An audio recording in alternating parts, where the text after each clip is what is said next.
Welcome everyone to this virtual event organized by the ASQ EMEA Region. My name is Giorgio Mannelli. I am the Region Director of the ASQ EMEA Region. Today with me there is Nancy Nouamed, that is our past Region Director and Deputy Region Director for this year. You will see that today we will have a lot of committees, chairs that are part of this presentation. And they will be in dual role, both as a presenter for the section and delivering also some of the presentations. It is important to remind to all the attendees that all the people participating today are all volunteers. We are not professional within the ASQ. We are quality professionals, some of us with decades of experience, and we are sharing our time with all of you for the benefit of the community and, of course, for supporting the ASQ in their activities. This event is free for both members and non-members. Just some minor information for our members. You will receive at the end of this event a certificate that you can use for the recertification unit.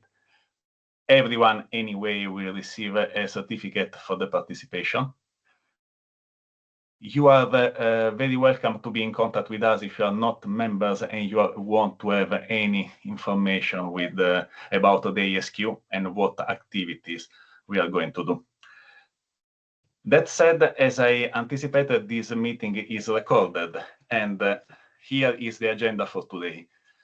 As I said, we will have various sections introducing themselves, UAE and Great Britain specifically. We will discuss about culture of excellence in digital transformation, artificial intelligence in quality, road to quality in automotive industry, and how to redefine the construction industry thanks to artificial intelligence. All your questions can be posted in the two chat. I put the same indication in both the chat of the meeting and in the question and answer. We will collect all the questions and we will discuss in a dedicated meeting at 3 o'clock UAE time. After that, there will be a presentation of women in quality. As you may know, ASQ, as many other organizations, is committed to inclusion and diversity, and our commitment is to give equal opportunities to everyone. So also listening from a panel of women about their approach and their experience in quality can be extremely supportive for everyone to understand the challenges and the improvement that are needed. Finally, we will have a breakout session, so the team will be split in a group of maybe 10. We will see how many participants are today. These breakout sessions are done for supporting networking, so to help each of us to have a bit of icebreaker and to introduce each other for the knowing a bit more about what we do. Before moving forward, Nancy, you have anything you want to add? Giorgio, thank you for this introduction. Welcome, everyone. And I would like to thank Giorgio and the team for putting this event together. And I do hope that we continue engaging in the future. So thank you very much and welcome, everyone. Thank you, Nancy. For today, I will be with you just other 5 minutes and then I leave the stage for the speakers. Here we put some topics of some highlights. You will see in the next slide there is quite a lot of the activities that the area can do. This is important to remind that our EMEA region is to support the EMEA member community. So we are here to serve you. We want to be in contact with you, and we are happy to organize events whenever possible. We will, for instance, have some region cafe. The idea of the quality cafe is already in place in some section. For instance, UAE successfully have some quality cafe. We want to have something similar also at region level. It will be another possibility for people to engage and interact around a topic that we can decide together. We are launching something that we hope will find your interest.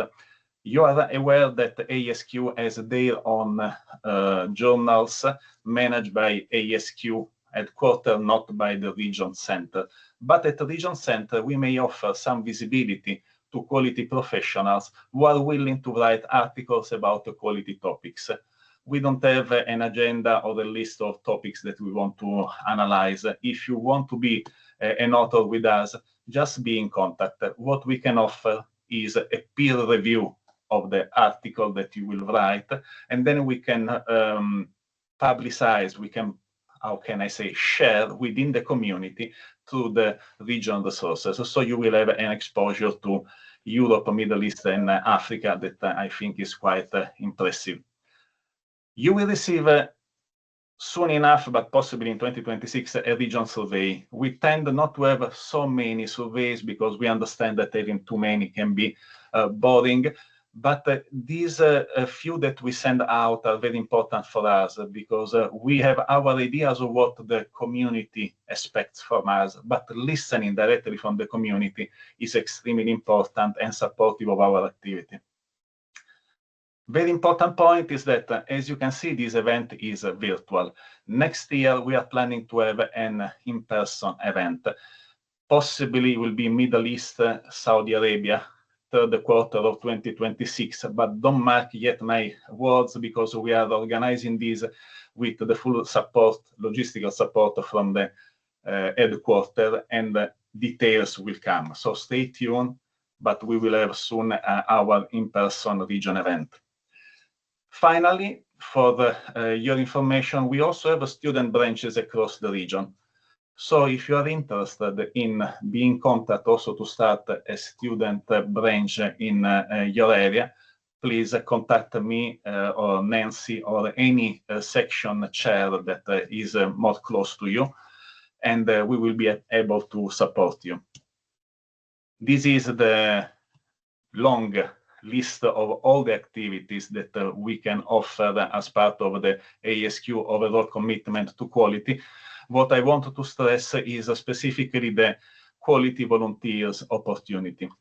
We are just out of the election period where some volunteers stand to become committee members in different sections within the region. You can also decide to support us remaining a volunteer. You don't need to have a full-time commitment as we have. You can decide to organize a task and to perform the task in full support of our section and our region.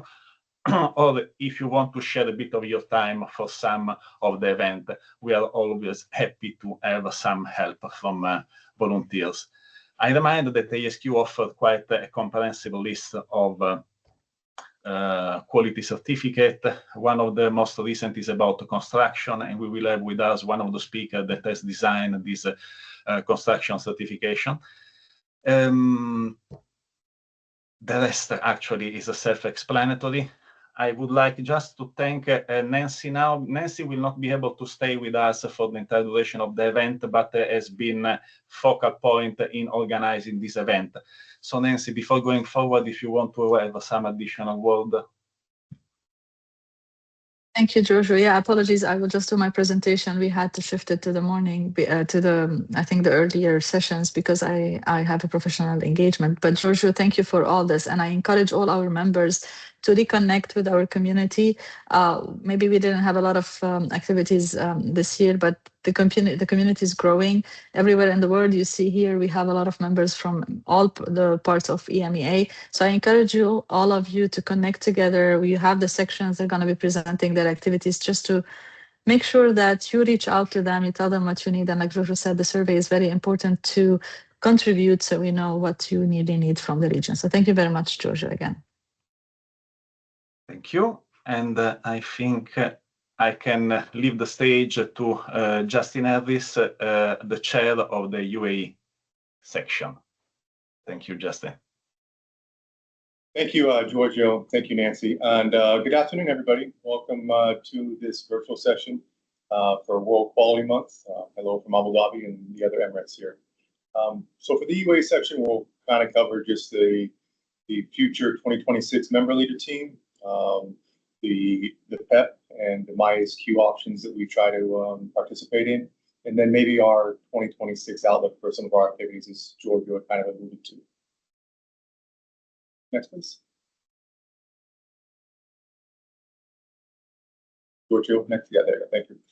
Yeah, so for 2026, our incoming member leader team is a little bit more rounded out than the last few years. So we're really looking to capitalize on some of the previous insights and experiences from our experienced team, such as Shadi, who's been a very instrumental ASQ member and recognized member within the Egypt section, as well as Samir, who has been part of the UAE section in the past. So looking to pick their brain and bring in some great value added for our members in the section.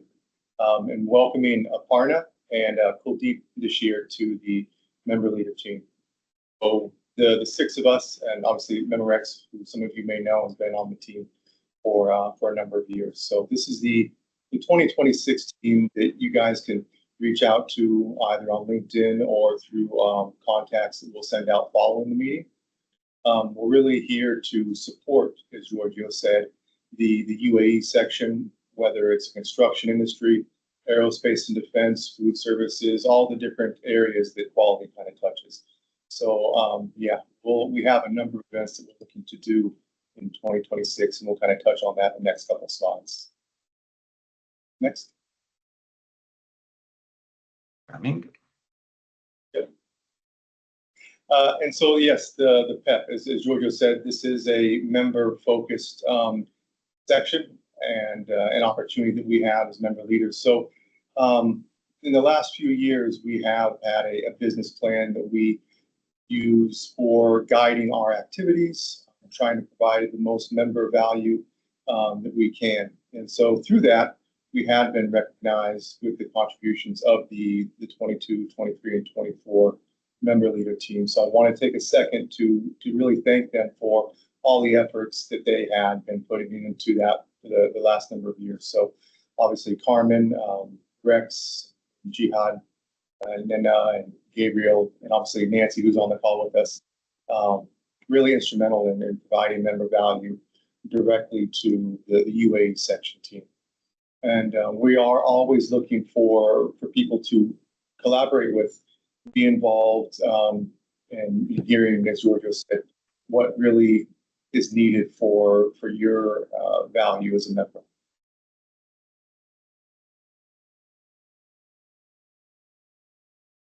And so one of the areas that we really try to focus on in the UA section to focus our energies within the quality community is the MyASQ page. I know that we have LinkedIn, but really trying to connect with those peers in the region or in the UAE might not be as easy to really search for and connect with. But you can use the MyASQ platform and directly connect with everybody who's mapped to the UAE section. It's a great opportunity to ask questions and direct support.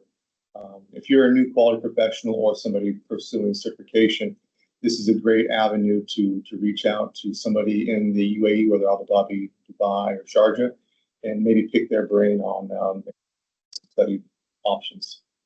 But definitely, we can use it for. Oh, back hold up on. real quick. Yeah, thanks. Next one. This is good right here, the MyASQ page still. And also we have access to shared resources. So if somebody wants to share study materials or event photos or great resources for other study options, they're available here as well. And if you need to, you can create specific event or Emirates specific topics. Say there is something that you have going on within Dubai for a quality activity that you'd like to touch base with other peers in your emirate. This is a great way to do that, directly connecting to them. And obviously, this opportunities if you want to connect and have just mini meetings and take the lead to connecting with other quality professionals in your area. So please utilize this option. It's included with your membership every year. And if you aren't a member, this is obviously a great way to connect with other quality professionals in and out of your specific. So please utilize it. And in 2026, the member leaders, each year we have a business plan where we identify areas that we think that are of interest to our quality peers. And so, as Giorgio said, a lot of in-person events is going to be where we're focusing. So the highest concentration of our members that we know of is in Dubai and Abu Dhabi. So we'll be starting there with the in-person events. However, again, if you are in Sharjah or one of the other Emirates, you can post on the MyASQ page, reach out to us, and we'll see if we can connect logistically with some of the other members in that area. So we have an event closer to you in person. We're going to definitely have webinars to support the monthly and quarterly activities. And we also try to recognize specific certifications that people have achieved. So if there's a certification that you've recently obtained, reach out to us so that we can highlight you on LinkedIn and the MyASQ page and really celebrate the effort and work that you've done to achieve that. One thing that we did last year is we put out the option for a book review. There have been a couple of different books that have been included in the member benefits packages over the years that we have available to share with the community. So if, again, we want to have a quality book club, those options are out there and ready to share those and maybe see how those can benefit you in your individual industries. University outreach, again, as Giorgio said, if you maybe have a connection to one of the universities, whether it's an engineering program or they have a specific quality program, we would really be interested to show how ASQ can provide young professionals with the tools, the knowledge, and connections to support them in their field and in their careers as they starting to get going. And with that, kind of a mentor-mentee connection. I know that the majority of us as on the member leader team are senior members, and one of our areas that we like to focus on is supporting young emerging quality professionals. So please reach out and utilize us as resources for your benefit. And then, as you probably have seen, we send out mailers to the members in the ASQ-UAE community for member spotlights. So if you haven't connected to the UA section, please map yourself and reach out if you would like to be highlighted as a member.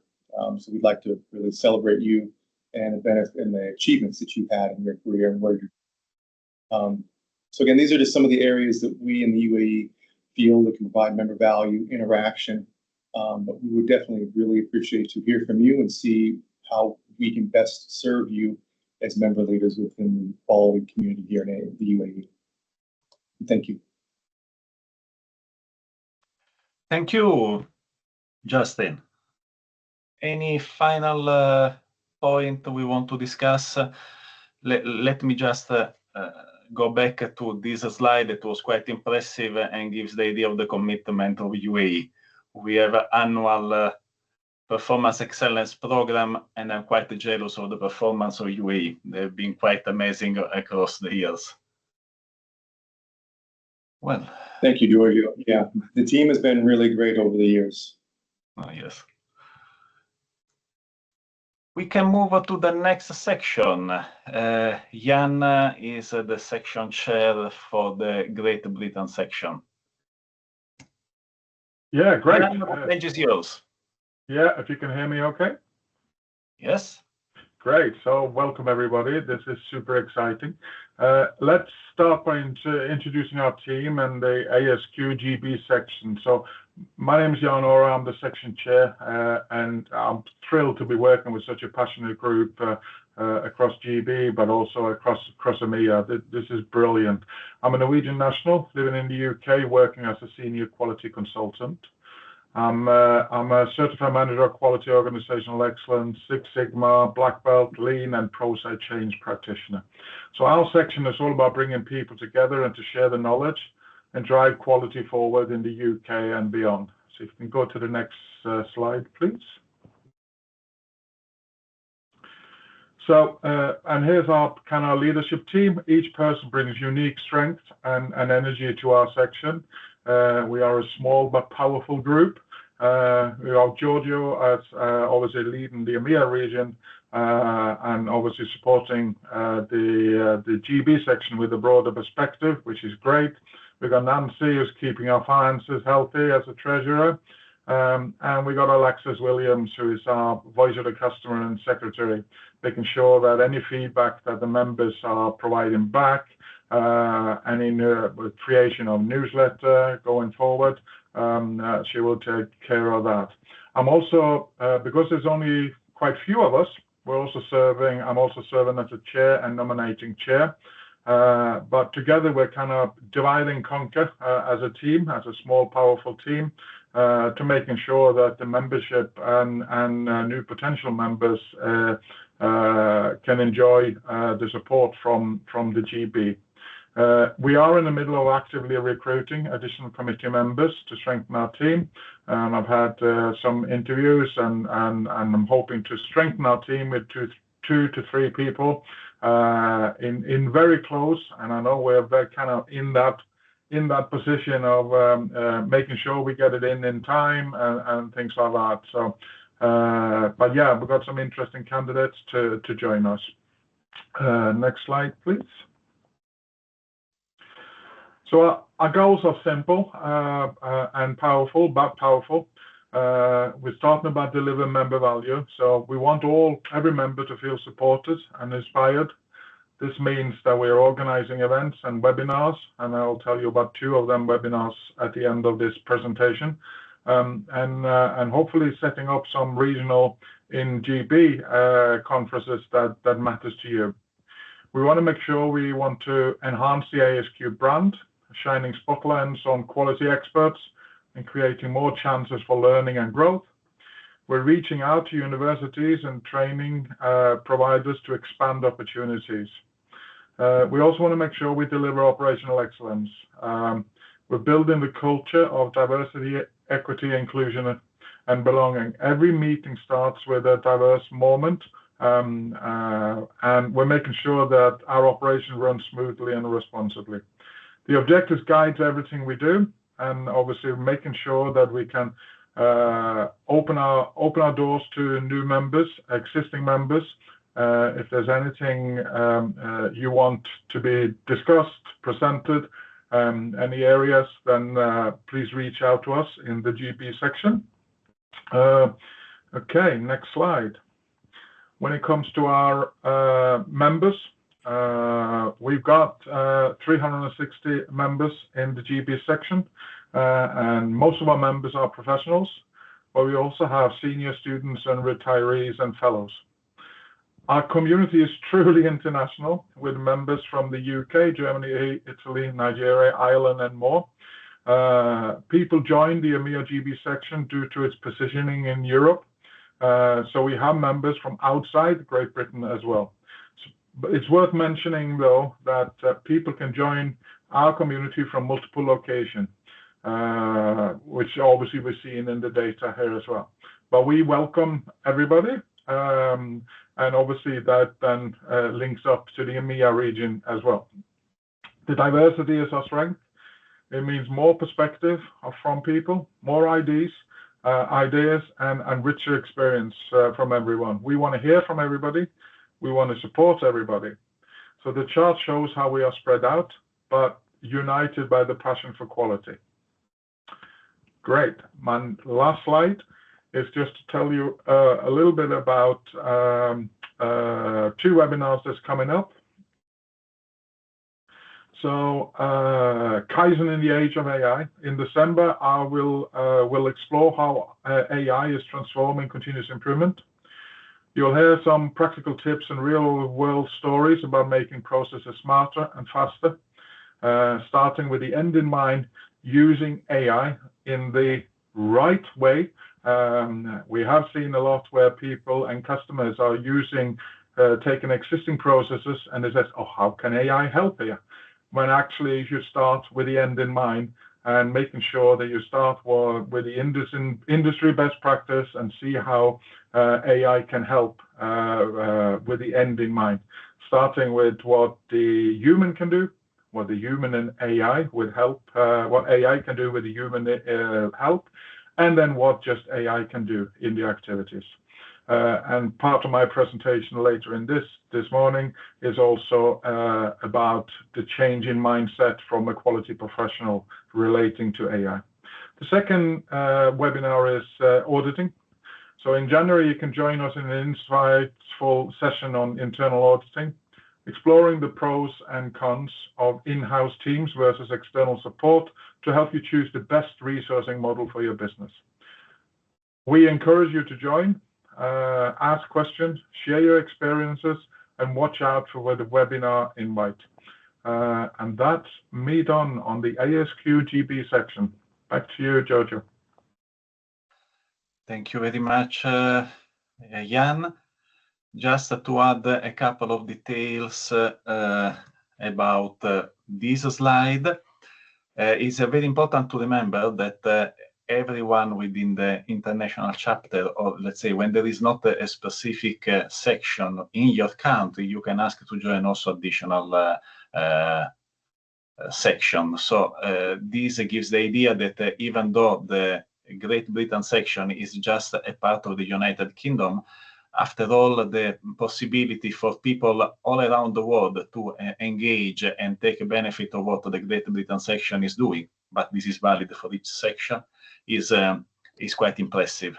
For instance, I'm also part of the Australian section. Just because I want something outside EMEA, I choose Australia.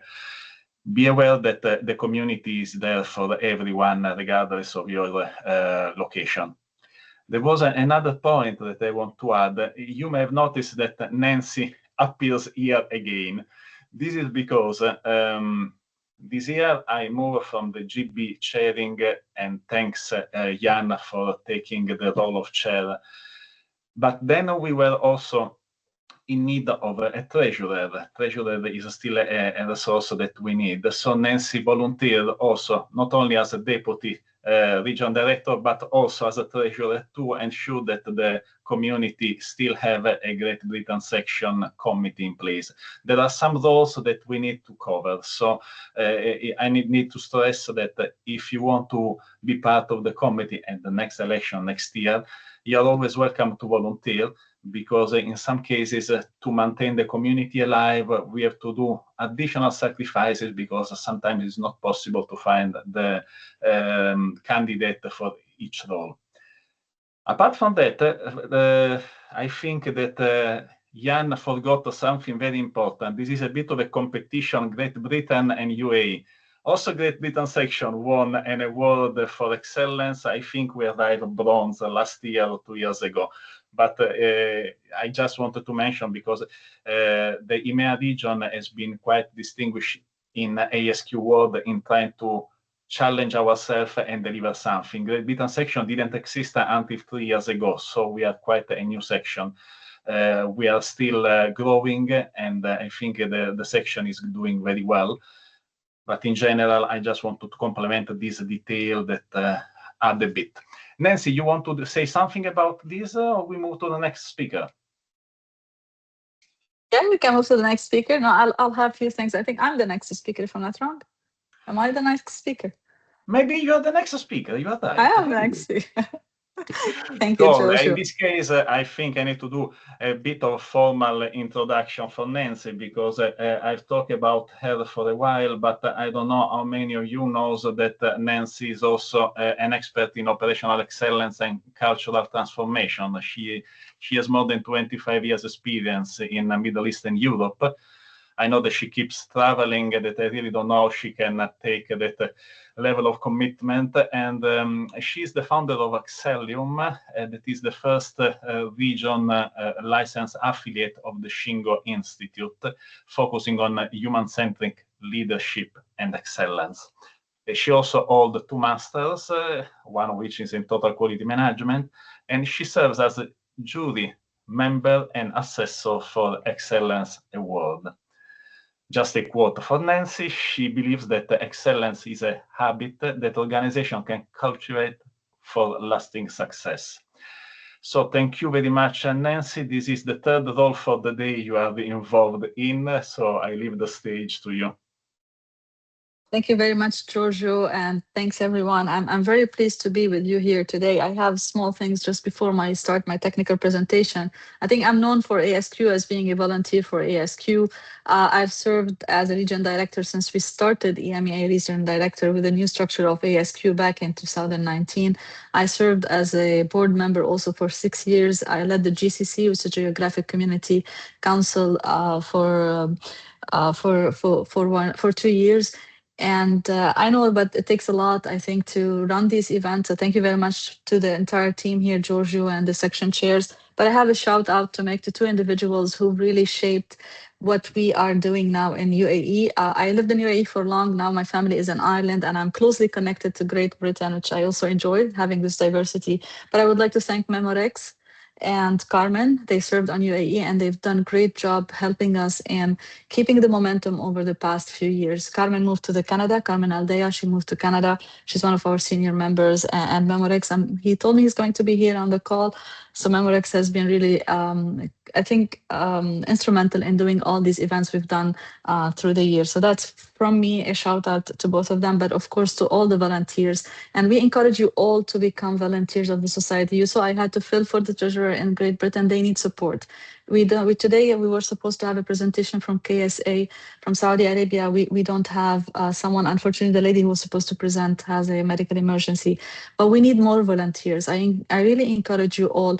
Some roles to take maybe more engagement, like the chair role, but other roles maybe doesn't require that much time and effort. But if we don't put our efforts together, I don't think we can continue growing as we were doing, and we need everybody. That's why we have the micro volunteer credentials, but also you can really volunteer with the sections. They need support. So thanks to all the volunteers. My title, yeah, I think, Giorgio, there's a lot of things around my title here, but thank you for clarifying. So this, and I would like just to put a note in the chat. Aparna's name, it's in fact started with me. I was given the name of Aparna, which is not her official name. So please note her formal name, because in the Women in Quality, it's reflecting another name, and in the Justin slide, it has her right name. So apologies, Aparna, for that. Now, yeah, so just I want to also mention the divisions. So we have the sections, we have divisions for those who are technically, I would like to involve technically with other like-minded people. So please also join the divisions. Again, KSA section, we have a section in KSA. We have even 3 student branches, but we definitely need more volunteers to keep the section going there. We have also another section in Qatar. Anybody would like to involve, please let Giorgio know or let me know, and then we can see, because these 2 sections need more volunteers to keep growing. Giorgio, I'm going to start my presentation. So thank you, everyone. Yeah, my background is moved from total quality management to something we call excellence. I've assessed a lot of entities as part of different quality awards and excellence awards and government excellence, private excellence awards. And I've been working a lot with this culture thing. And we know that culture is values, but culture is much bigger than that in organization. And when we talk about digital transformation, and after COVID, we see more and more talks about psychological safety, human centricity. It is really very important, more than ever, to focus on the human beings and this whole ecosystem we're living in these days. So Giorgio, can you please move to the next slide? So if we look at the digital quality era, I called it, I think we are worried about losing the human connection, right? We talk about connected workers, we look at robotics, AI, machine learning, all of these things. We see a lot of solutions put out and a lot of the new, I think, advancements in technology that scares sometimes people, right? Is my job going to be there 10 years from now? And the jobs that rely on relations are more safe than others, but we need to really focus on this human connection. And how do we create those connections for individuals to remain and excel in what they're doing, and also in the new jobs that this era is going to bring for us? And we have a complex digital ecosystem.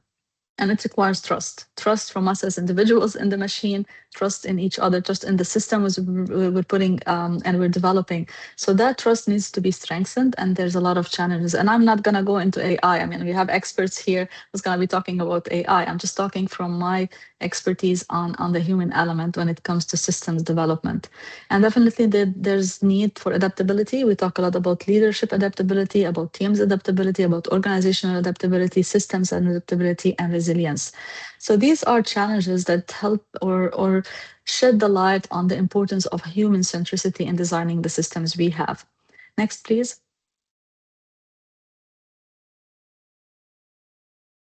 Now, human centricity is about designing systems and experiences centered around human needs and values. And think about it in everything you're doing. You can't really not focus on human centricity anymore, whether you're talking about your customers, your users, whether you're designing systems internally for your employees. So human centricity is key. Next, please. Now, I don't know if anybody knows Nicole.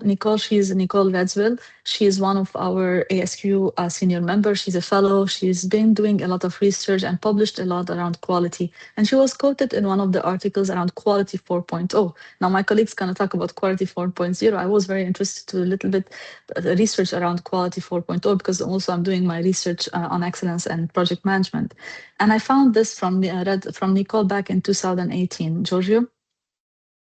She mentioned some of the things that are important. Next slide, please.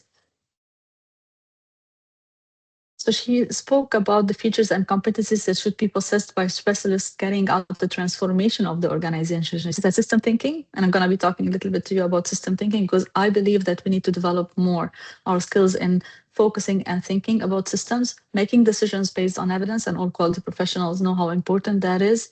Leadership and organizational learning, establishing continuous improvement processes. But she mentioned understanding how decisions affect people's lives, relationships, communities, well-being, health, and society. And a lot of times we just focus on quality, focus on health and safety, we focus on the hardcore processes, but we forget these elements. And when we talk about quality 5.0 and moving forward in this digital era, it's important to keep the focus on human centricity. Next slide, please. Now, I searched trying to see what has been written out about quality for 5.0. There's not much. There's few articles. And quality, it's 5.0 isn't just about smart systems, it's about creating value that respects human dignity, fosters trust, and drives sustainable outcomes. Next, Giorgio. So I found this research that's done by Sarah Antomarioni and her colleagues. And this is just a simple design putting that there's an intersection between human centricity and quality. The same like quality 4.0 came and this intersection between industry 4.0 and quality management. So there's need for us as quality professionals to consider the human centricity. And when we talk human centricity, we talk about culture of excellence that focus on the individuals. Next, please. Now, this is another study. This is what they visualized. This is based on their own research as being the quality 5.0. So they added, I'm used to 4.0. So they added to product, process, organization, customers, and stakeholder. They added to society and the environment. So there are two dimensions, looking at the society, looking at sustainability, but also considering the human element and how do we design processes that really puts the people at the heart of the work. Next, please. This is also from their study. If you see, look at the left side, so we have the quality 5.0 attributes. So we have human, empowerment of people, creativity, diversity. We have the process, how do we integrate processes, especially with the technology, efficiency, flexibility. And they talk about technology as analytics, connectivity, scalability, but they also have the human-centric or human centricity within the management systems. So we're talking about leadership. How do leadership create that human centricity, create the awareness? How do we have agile systems that support people? And also we talk about real-time data decision-making and continuous improvement. So human centricity with few researchers has been put at the center also of the work that they're doing for quality 5.0. And there's more and more that we need to do for that. Next, Giorgio. So what do we lead, how do we lead in a way that keeps humans at the heart of quality in a digital world? For me, the answer is the principle-based systems. Next, Giorgio, and principle-based culture of excellence. Next slide. Now, the Shingo model, Giorgio mentioned that we are affiliates of the Shingo model. Now, people knows me as a volunteer, but I have also some additional professional activities that I do on the side. So I work with the Shingo model, which is a model that puts culture and behavior of people at the center. Now, why this model, I believe, is unique, and when I was introduced to it back in 2019, but one of my ASQ colleagues, because it really focuses on how do we design systems that generate or drive positive behaviors in individuals. And when we talk culture, it's about the behavior of people. So you need actions. You need people to follow through the instructions. You need people to take actions when there's a need, to make corrections, to work on continuous improvement, to develop new systems. So you need people to really have the right behavior. It's not enough to just tell people, we need you to do this, and these are the instructions. It's about the culture, the collective way that people behave in an organization. And we believe, or we do this through the systems. But the system needs to be guided towards something. This is where guiding principles of excellence comes in. And the model talks about 10 guiding principles that helps people working in organization design their systems. This is very much applied in pharmaceutical and regulated industries, and because it drives really a different behavior that ensures compliance. And Georgia, the next, please, the next two items. So when we design systems, we really want everybody to have the same direction, and we want to align people with the direction of the organization. So principles are key because they help us align people and align systems. Tools are important. Sometimes we are at the level of tools saying, I want to implement campaigns. I want to do Kaizen. I want to do maybe, have a program for 5S. These are tools. You need to build systems, bigger systems that help everyone have a different behavior that matches your expectation and what you need to excel in your organization. That's why we call it culture of excellence. I'm not going to go into a lot of details here, just also respecting the time. But when it comes to enterprise alignment, we focus first on the customer. From a quality perspective, we put the customer on the top of everything. So that's creating value for the customer. The second principle is to create constancy of purpose. So we need to create alignment. So we need to make sure that everybody focuses towards the purpose of the organization. Then we think systemically. And I told you earlier from Nicole, she mentioned system thinking. System thinking is key. We need to make sure that everybody considers the whole organization when they design their solutions, their systems, and even in the digital era. It's very important that everything we do connects with the purpose of the organization. Now, if we don't have people who really think systemically and focus on that, we're going to have separated entities, disconnected work in the organization. And we see this, some departments who conflicts working together. If you are quality and you want to implement a new thing, you might not get the support from your colleagues in other departments, because sometimes you have this disconnect in the organization. So having principles that guide everyone is important, and that's what drives culture.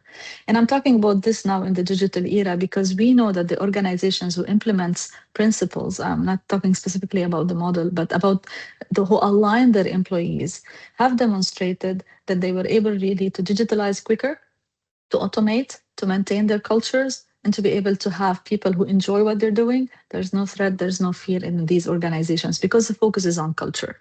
So my message to you is really that we need to focus on designing systems that build behaviors, positive behaviors, and work on the culture intentionally. Companies need to design culture, and we can start as quality professional doing that in what we are doing.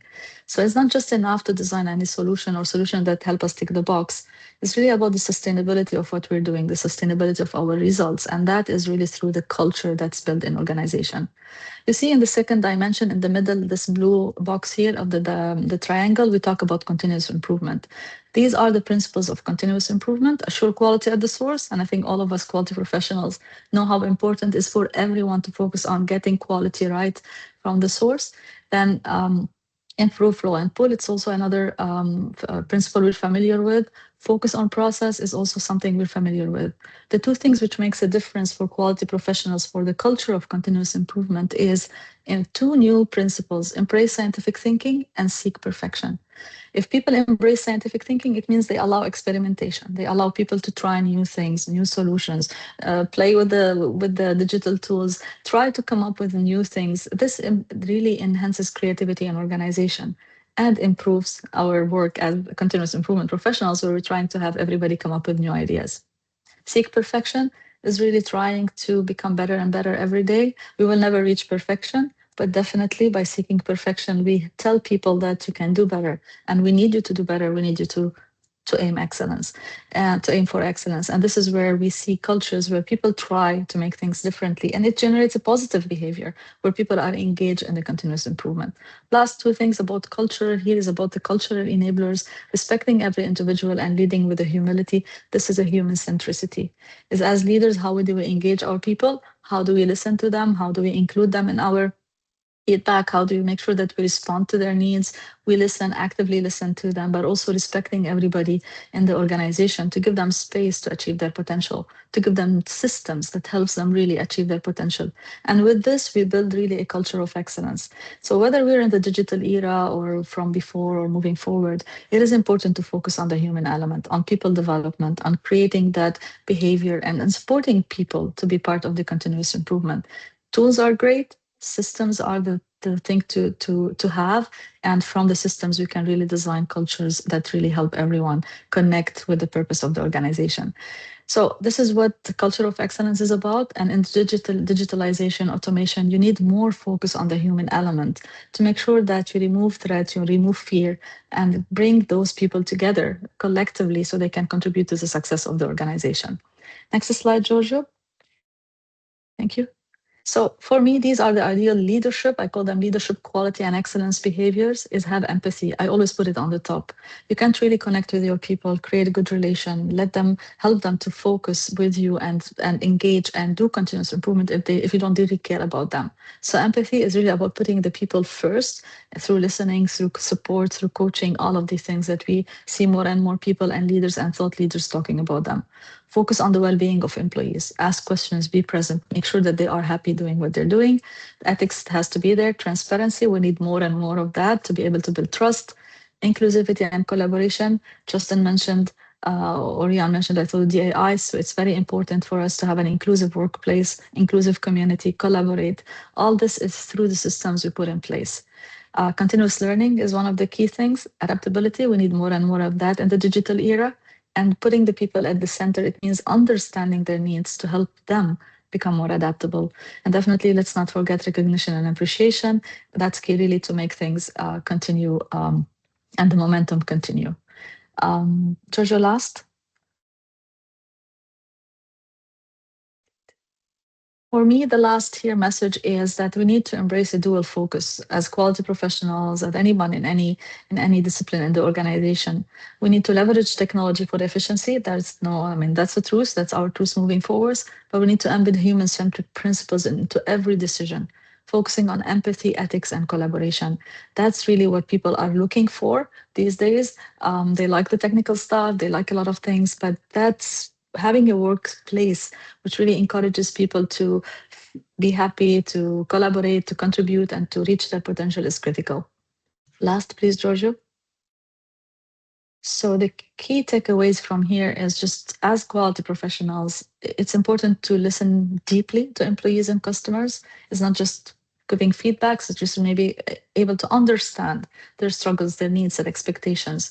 Designing processes around the human needs, not just technical aspects, which is very important because sometimes we just focus on those tick boxes and compliance, but we forget about the human people, or the human element in this. Balancing automation with empowerment, ensuring technology augments rather than replaces a human judgment. I'm talking specifically about judgment.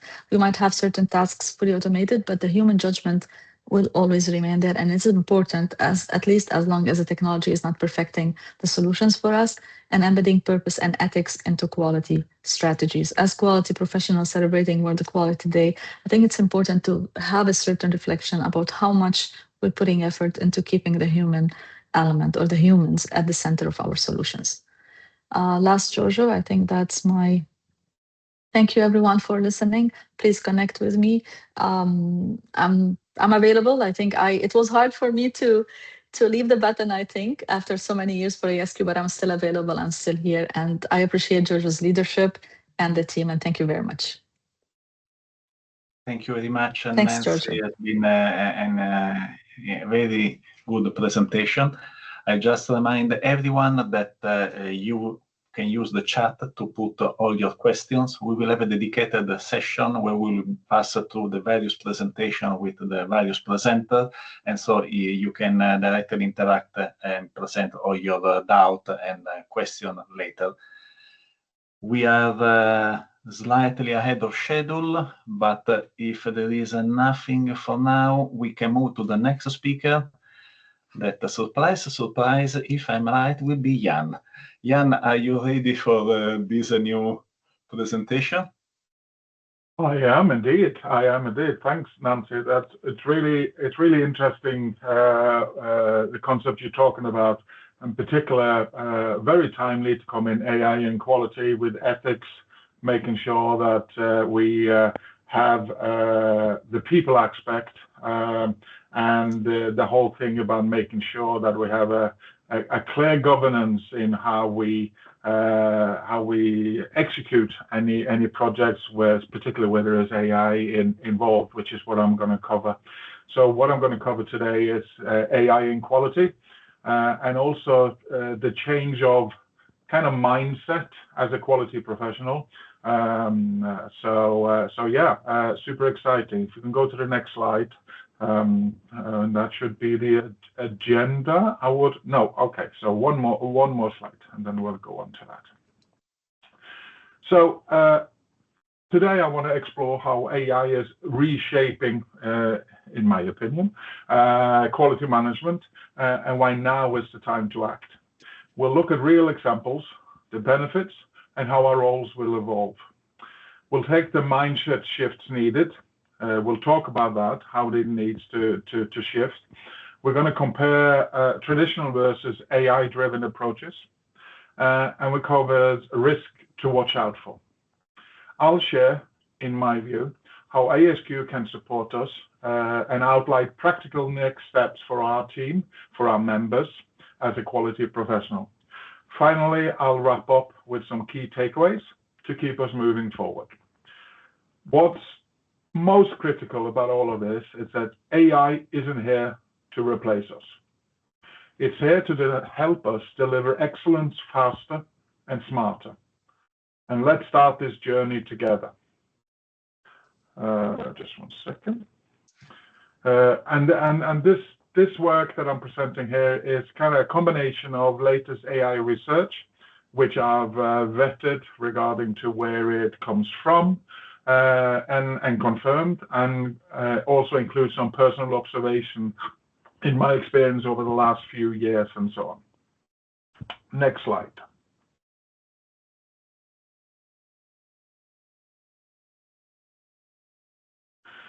So we're entering a new era of quality 4.0, where traditionally quality management is powered by advanced technologies, and in the heart of this change is AI.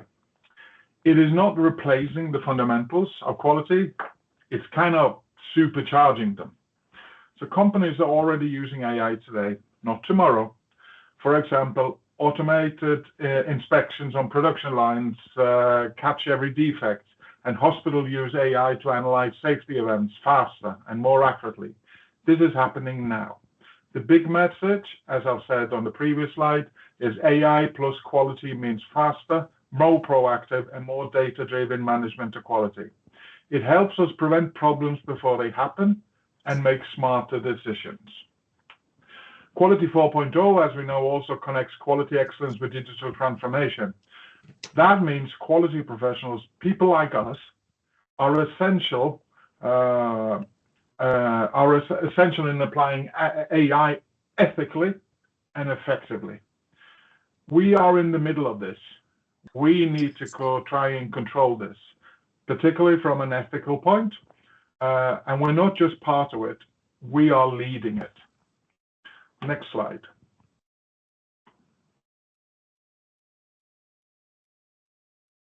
So let's look at how AI is improving quality in three very different areas as an example. First, we have the manufacturing. Traditionally, people would check a few samples on the production line to make sure everything looks good. With AI, we can use computer vision to check every single product as it comes off the line. The results, fewer mistakes, more consistent quality, and less waste. Next, in healthcare, imagine an AI system that watches patients' vital signs in real time. It can spot early warning signs of something serious like sepsis and alert doctors and nurses before things get worse. That means better care and faster action.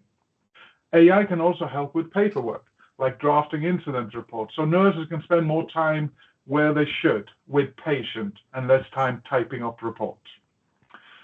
Finally, software. Quality testing used to mean writing lots of test cases by hand.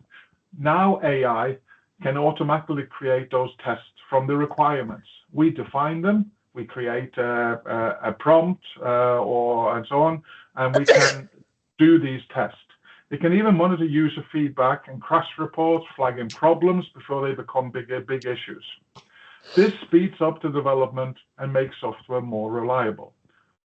So across manufacturing, healthcare, and software, AI makes things more accurate, faster, and even predicts problems before they happen, some things we couldn't do before.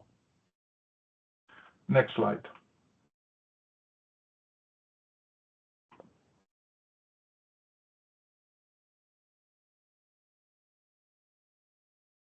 There we go. So some people might think, why should we even bother using AI for quality? So let's break this down so we're very clear. Efficiency. Think about audits. Today, teams spend hours building checklists and pulling data. With AI, the checklist can be ready in minutes. And it can even fill in findings from existing data.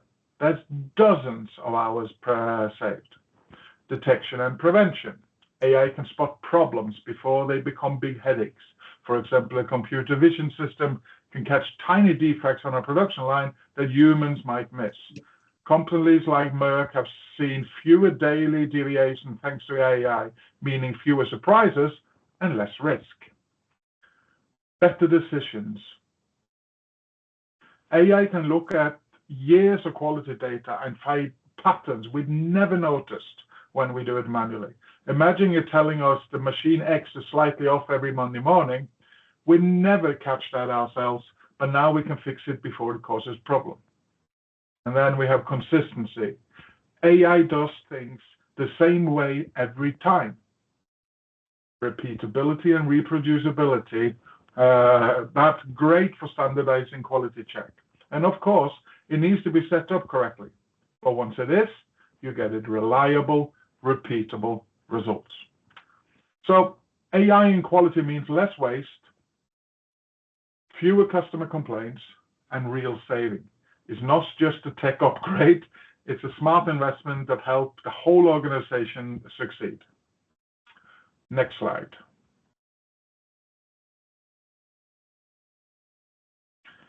So let's talk about how a quality engineer's job will change with AI. So this is what you do today as a quality professional. So first, the day-to-day work. Right now, a lot of time goes into pulling reports and compiling monthly metrics. With AI, that part takes seconds. So instead of spending hours on a spreadsheet, the engineer can focus on what those numbers mean and advise management. This makes the role, kind of the first change here, this makes the role more strategic and analytical, rather than a person who just runs reports in the nicest possible way. Next, development of new skills. Quality professionals don't need to become data scientists, but they do need to be comfortable with tools like Power BI, Python, or specialized quality systems. The key is knowing how to work with data and AI outputs, asking the right question and double checking the answers. And then it's about thinking of AI as a helper. AI is like a junior analyst who works super fast, but can be a bit sloppy and make errors. You, as a quality professional, are still the senior. You review, you confirm, and you make the final call. And then you have the human judgment. Accountability stays with us as quality professional.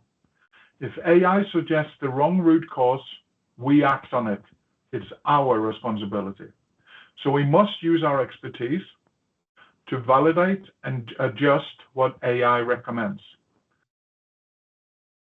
What's really important with the AI, I think that it's the pieces that you have to go and check and make sure it's okay. So quality professionals aren't going away. Whew, thank God. They're being augmented. Their job will be more insight and decision making, but it means upskilling and adapting our mindset. So you have the whole thing about what is you as a quality professional want to do going forward. And it's actually, in my opinion, it's about the insight and decision making, making sure to check what AI is producing for you, and you have the final say, and so on. Next slide.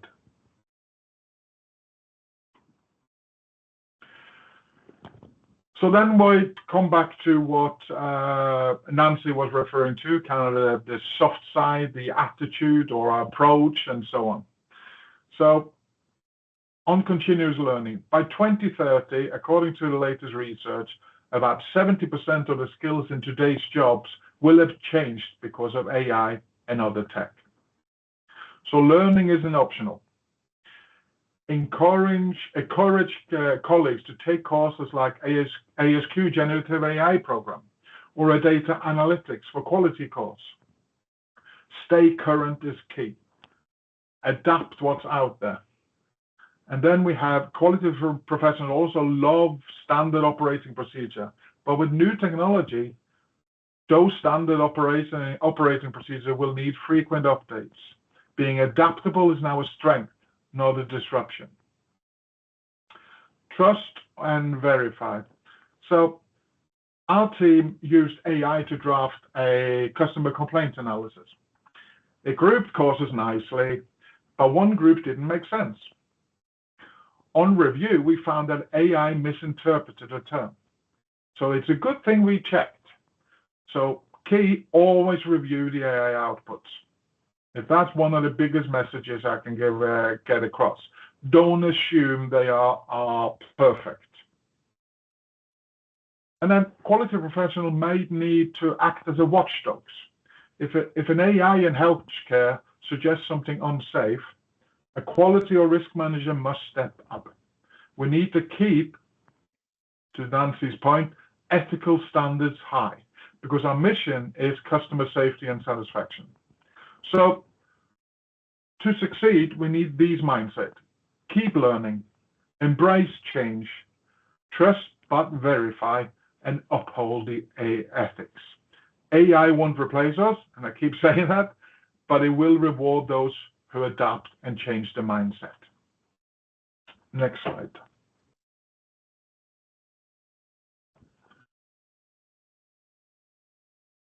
So this slide sums up how things are changing with AI and quality, and let's walk through some of the differences.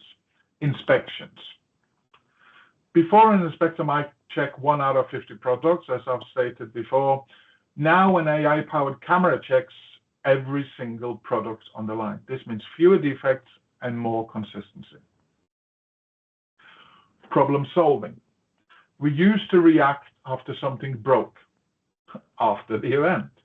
Now AI will help us prevent the issue. For example, predictive maintenance can spot a machine problem early and avoid a major downtime. Reporting. In the past, we waited for end-of-month reports. What did they say to see what is off? What do we need to fix going forward? Today, with tools like Power BI and Q-Link, with AI features, can send alerts the moment the KPI gets out of range. That's real-time action. In Power BI, if a certain metrics or KPI is out by X, you define it, it'll send an alert to you. You'll get to know about it straight away. You can take action. And then we have the role of the quality professional. Previously, some people were seen mainly as enforcers. Make sure people follow the ISO procedures. With AI handling compliance check, the quality professional can focus on training teams, improving processes, and driving cross-functional improvements. it's a more, in my opinion, a more value-added role than just being kind of the auditor or enforcer and so on. AI-driven practices are faster, more thorough, and packed with data, but they need us to orchestrate and oversee. Not just do every task by hand, our job becomes more strategic. Next slide. Before proceeding, I see that there is a hand up. Jan, I leave to you if you want to reply now. We have the panel later to discuss all the questions. So yeah, no, I can answer now, no problem. Okay, so now I need. Can you raise again the hand because I need to unmute you to let you speak. I saw a hand and now disappeared. Is it Kumar?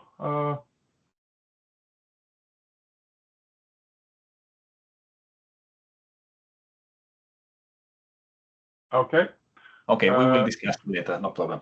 Yeah, just put the question in the window. So if you go to slide 9, I think it is. Oh, it won't be your slide 9. So risk and quality challenges of AI. There we go. Yeah. Okay. Refocus.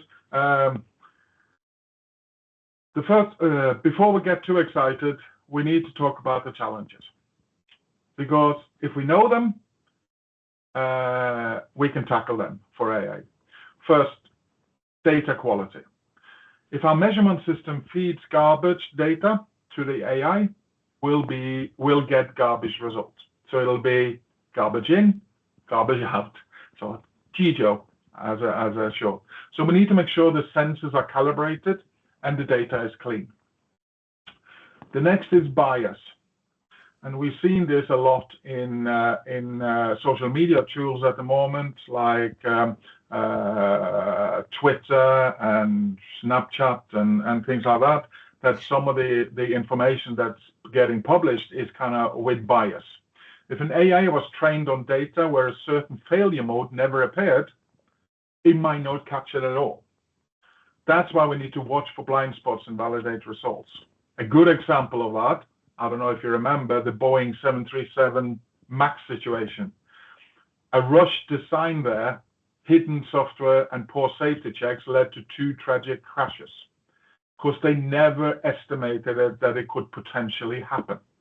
It shows what happens when automation is trusted without oversight. AI is powerful, but human judgment is critical. Right now, very few quality engineers have used Python and AI tools extensively. That's why we need to plan training sessions to build confidence and capability, and use our network, ASQ network, to practice and share and so on. So adopting AI isn't just about installing a software, it's a process change. We need to pilot programs, involve the quality team in tool selection, and get leadership support.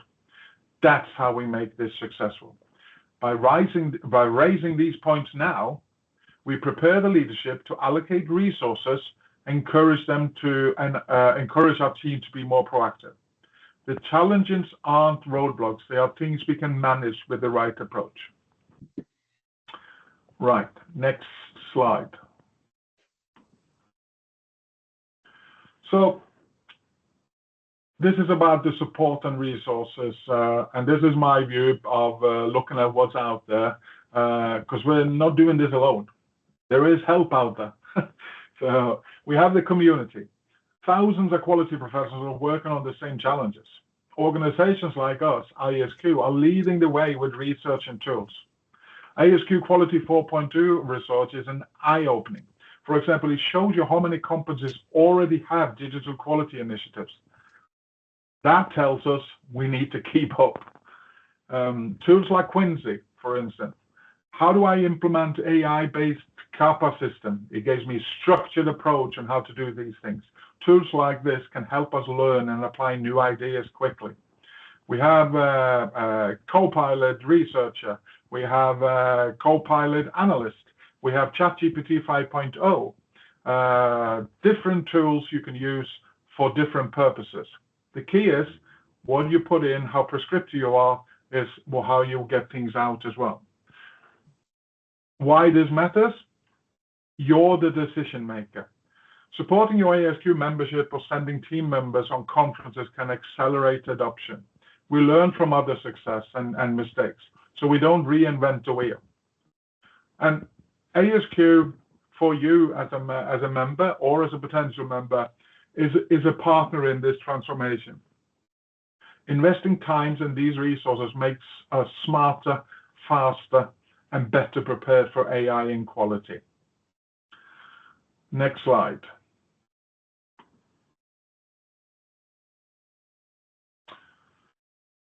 So it's all about turning ideas into action, really. So first suggestion is check readiness. Let's start by asking, are we ready for AI and quality? What's our maturity as a business? One way is to form a small working group to map out where AI could help in our processes. Next, pilot something small. Pick a manageable project with clear success metrics. For example, let's start with the end in mind. Let's pilot an AI visual inspection on our highest volume product line for 3 months and compare the defects rates. This will then give us real data and lessons before scaling up. And training plan. We need to build our skills. So here's a simple approach. Monthly lunch and learn on AI and quality. Send 2 members to ASQ Next Quality 4.0 course. When management supports training, it shows commitment. And we need to update our strategy. AI programs shouldn't sit in an IT silo.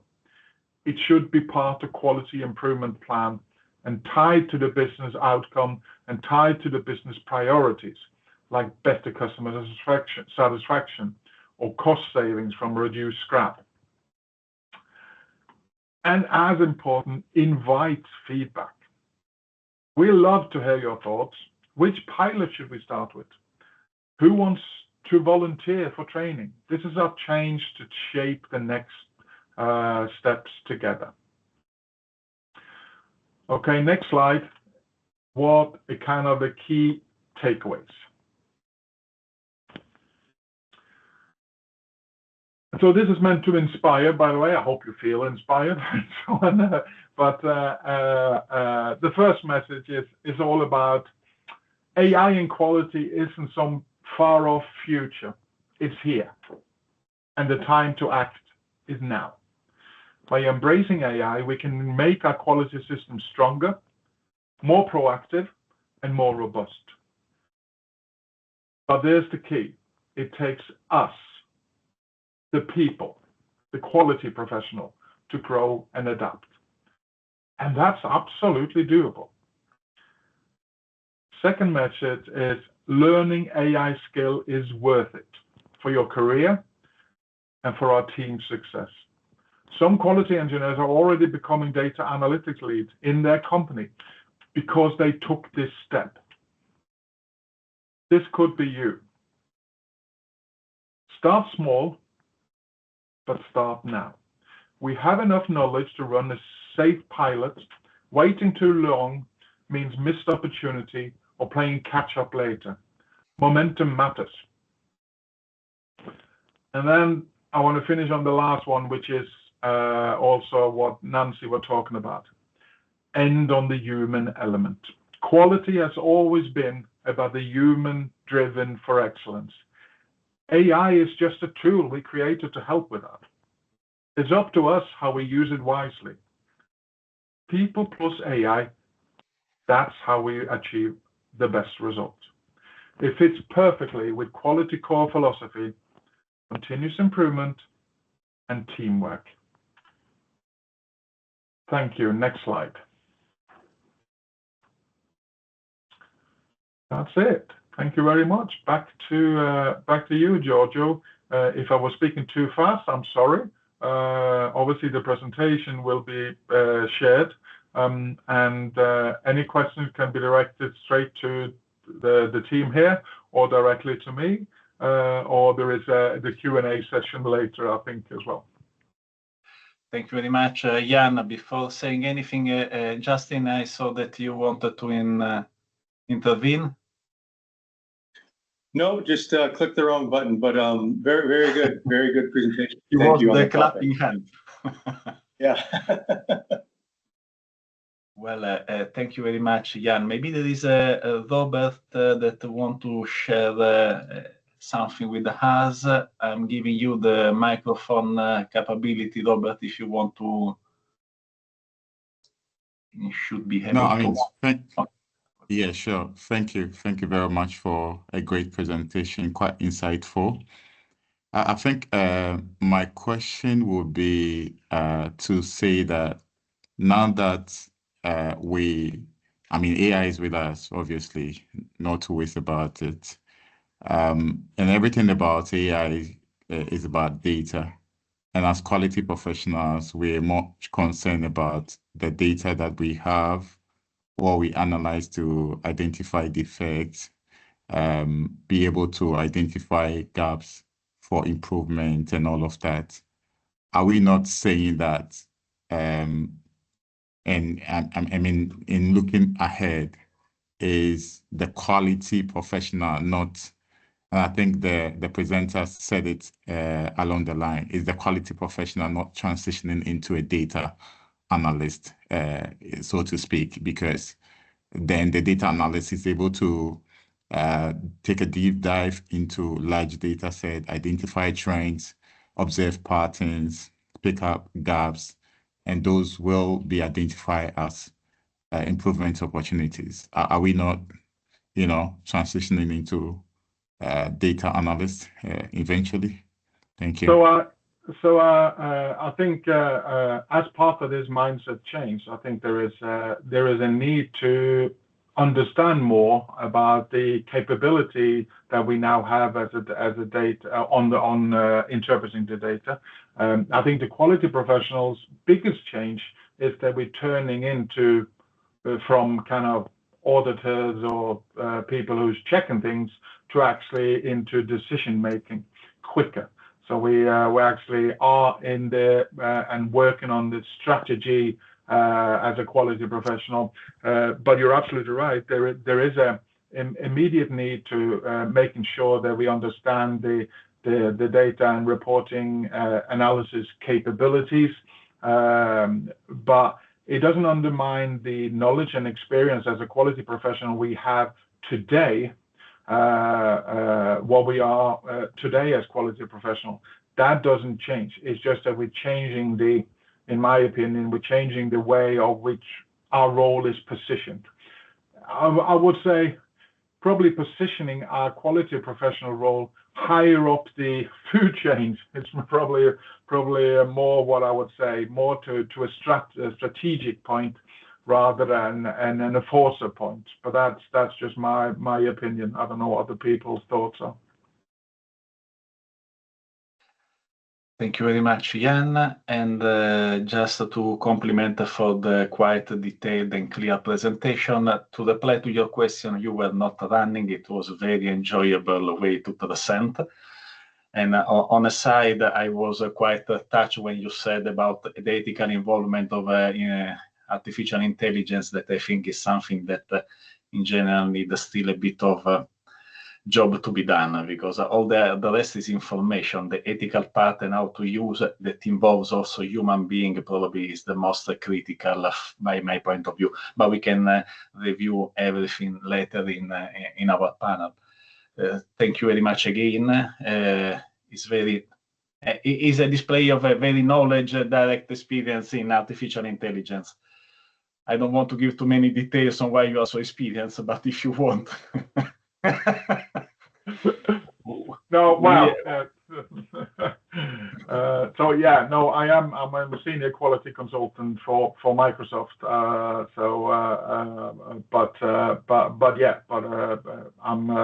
I'm so that's kind of where where kind of my experience lays as well. And obviously, I'm working extensively on design for AI at the moment as well. So yeah, it's very passionate about it. So thank you very much again. I think we are on time to move to the next presenter that I see is already online, Shadi El-Safti. Welcome, Shadi. Thank you for the availability to be with us. Just a short introduction for you. Shadi is a strategic quality leader with more than 25 years experience in the automotive industry. Having worked with the global OEMs, including General Motors, Stellantis, Fiat Chrysler, FAW, and NIO. He has a proven track record in quality digital transformation, startup initiatives, and supplier development. Shadi also holds a bachelor degree in automotive engineering and a master degree in strategic management. He is a Six Sigma Black Belt and winner of the ASQ Quality Professional Award for Egypt in 2019. So again, another quite experienced professional. And as you can see, we are trying to explore the concept of artificial intelligence in some of the main industry, in this case, automotive, the road to quality 4.0. Thank you, Shadi, and I leave the stage to you. Thank you, Giorgio. It's my pleasure to be here in this valuable session, and I believe the presentation that I see is really valuable and really add value for us. And ASQ always share best practice with the members, and this is something I really appreciate. Can we go to next slide, please? So as Giorgio mentioned that I work for automotive industry, and this really through the history, automotive industry always in forefront of quality improvement. Since the history, when we start this lean manufacturing and lean excellence from Toyota production system, it was led by automotive industry, Six Sigma best practice and implementation at Ford, Red X success story with General Motors. So automotive industry always in forefront, and this because the product is very complicated. So is a product it consists of around 1,600 parts. So complication and complexity of the product put pressure on the industry to improve. So in this slide, I share with you the response of quality to industrial revolution, because all the quality improvement and development was a response for what really happened in the industry. So when you see the revolution in the industry, from first revolution, second, third, and fourth, there'll always be response from the quality professional and quality management system. So we see with the first industrial revolution before 1890, the focus was on the production itself. Volume and quantity was much more important than quality, and at this time we focus on measurement and inspection. So going with quality 2.0, we start implementing a standard and quality standard and improve the scrap and repair. So the big jump happened in the quality 3.0, where we start to introduce the customer satisfaction, and standardization becomes the backbone of the industry and also the ISO procedure. So we go with quality 4.0, which mainly focus on digitalization and process design, and what we call built-in quality, where we build the quality in the design and in the manufacturing system. So the main objective that I present this slide, so for all our participants to think about their organization, which level they are working in. And as my colleague Jan was explaining, that we need to go through assessment before we decide or before we take decision to go for quality 4.0. We need to have deep assessment. We need to have assessment for our readiness, mainly for IT infrastructure, for our supply base, and as Nancy mentioned, the human side and the culture. Why is this very important? Because if we have significant investment in our company or our manufacturing for digitalization and Industry 4.0 and Quality 4.0, but our supplier is still using manual operation and manual information, and this happened really in our region in the Middle East. We see several suppliers still behind in our quality system or in the industrial system. So to get the benefit out of Quality 4.0, we need to go through this deep assessment and ensure the readiness of our company. So when we make the readiness and we see that our human resources are not ready, what we should do? We need to go through reskilling and upskilling of our team through significant or very well focused training and development system.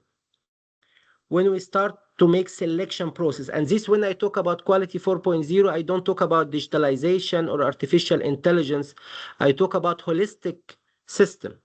So when we start working with Quality 4.0, the supplier need to be connected. The dealer after sales need to be connected.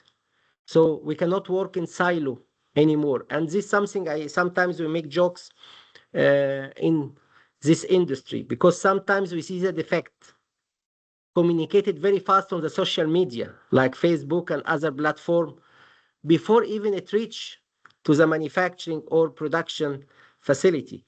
So social media also put a lot of pressure in our industry to improve and to migrate fast to Quality 4.0, because our consumer behavior have been changed. Consumer protection law have been changed, and later in the case of General Motors that I will share today, I will show you how quality defects can change the industry itself. Can we go to the next slide, please? So I think these tools are very well known for all our professional and participant today, and Jan make really very deep explanation about this tool. But knowing the tool, I think is easy and we can read it, but how we implement the tools and how we make this tool achieve result, this is the most challenging part. So Quality 4.0 is all about integration of this technology together with the traditional quality management system. We cannot have new system. We need to upgrade the system what we have. I just give quick example. Before, when we work with ISO and have this manual operation and this paper report and take very long time for approval when we need to change procedure. But with this improvement in data management, we can use all this as electronic quality management system. So ISO still will be there, but through electronic system where the approval can be done electronically, where the change of the procedure can be done electronically, everything will be done. Even like the daily report and daily quality report, we still have it. But as Jan mentioned, it's not like monthly report or weekly report, is live report. We can see 24/7. So what I really need to emphasize, will not make new system. We migrate to Quality 4.0 through integration of the technology with our traditional quality management system. But the migration here in the culture also need to be done from reactive mode to proactive, after that to predictive mode. So this migration is really important. And two lessons learned here from my experience that I see when I start to work on different companies in the industry, especially the supply base. People make digitalization for what they really have. But this is a big waste of time and money. Because before we go through digitalization journey, we need to eliminate the variation of our process. We need to reduce the waste and eliminate the waste of our process. We cannot digitalize what we really have. We need to improve what we have We need to eliminate waste through lean tools. We need to reduce the variation through Six Sigma process. After that, we migrate to quality 4.0 and digitalize the quality system. And this very important lesson learned, I learned through working in General Motors. So before we go to digitalization, we assess the system and the production lines that we have. So we eliminate the waste, we reduce the variation, then we start our digitalization journey. Some also important lesson learned here that I need to highlight, what we call no one size fit all. We cannot take the quality 4.0 roadmap and we make it in the organization, because the implementation is really different from a small organization to big organization. For big organization, we can build our own system, our data center, because there is ROI. We all of us work on profitable organization, so we need to ensure that we generate profit for our organization. So quality is one of the center of generating profit through reducing the warranty, reducing the cost of quality. So what we do for a small organization? For a small organization, we go through subscription system. Many service providers these days provide system where you can subscribe per month or per year, even for dashboard, for camera system, for visual inspection, even for robots. Some company really provide leasing robot or renting robot. So this will help us to reduce the initial cost of quality 4.0, because quality 4.0 and this automation and digitalization have very high initial cost. So rather than not implementing this industry 4.0 and quality 4.0, we need to go more into subscription model and subscription system to reduce the initial cost. Can we go to the next slide, please? So why we adopt 4.0, and this is what I highlight. We need to ensure that we generate cost and we generate profit for our organization. From our industry, in automotive industry, some organization reach around 30% improvement on first time quality, on scrap, on cost of repair, and on warranty. So my recommendation, through my experience, when we start project, and I think yes also highlight on this, we need first to go through pilot. We cannot implement this system across the organization for the first time. We need to implement through pilot, through one area first. And if we have some, and this is what I learned also from Korean automotive industry, when they have several projects for digitalization, which project we choose? The project with the highest ROI. This is very important for us. When we start to choose quality project or quality 4.0 project, we need to select the project with higher ROI. This is really important.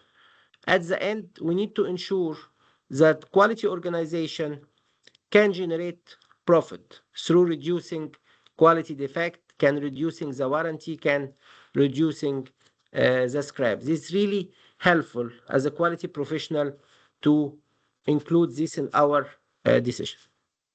Can we go to the next slide?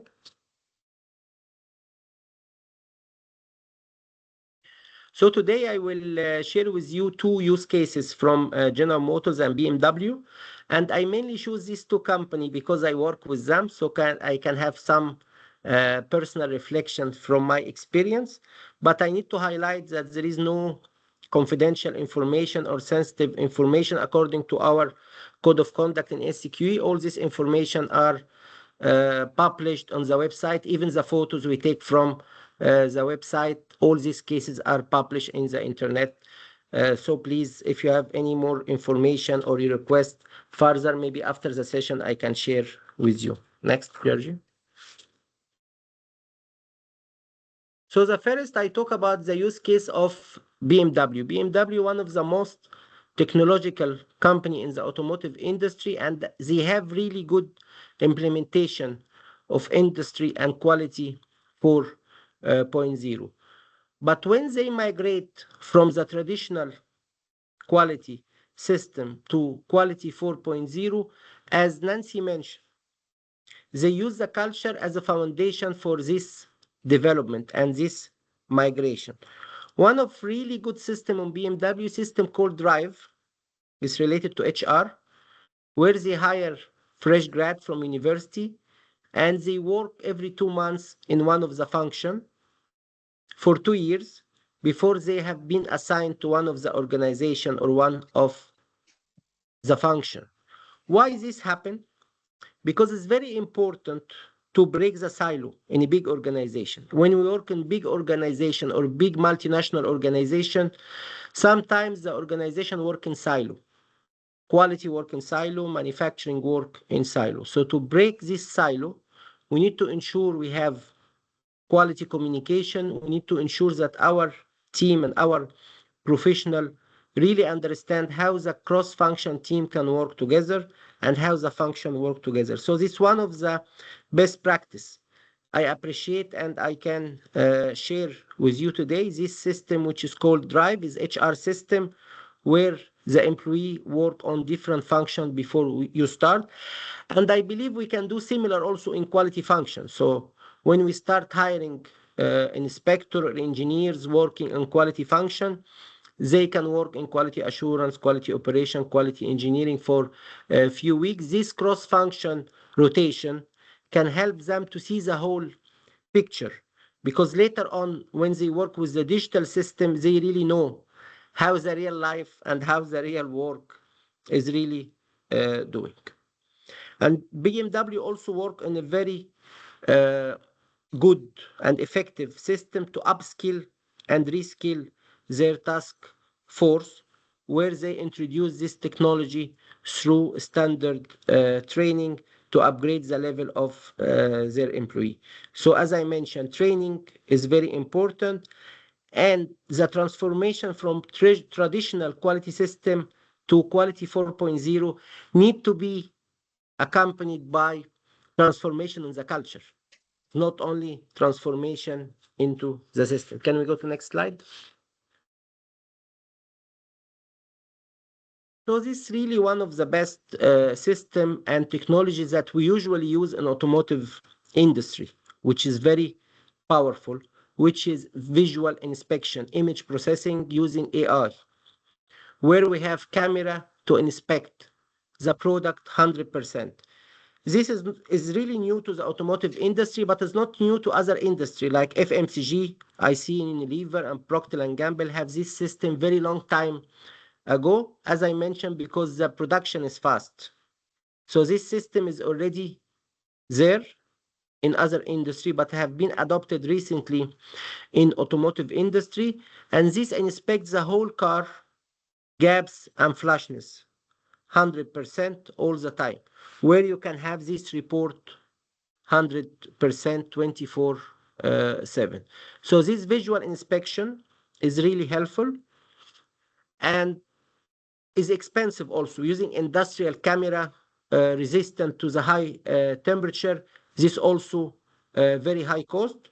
But when we talked before about university, this can be good opportunity. Then we can collaborate with national university in our region and our city, where we can develop low-cost solution. And I really have some experience that I work with local and national university in Egypt to develop low-cost solution for image processing, and it's really effective. So I also encourage you to follow this practice and cooperating with national and local university. And this will be a win-win situation where you develop the graduate for the future technology, and also you can find low-cost solution.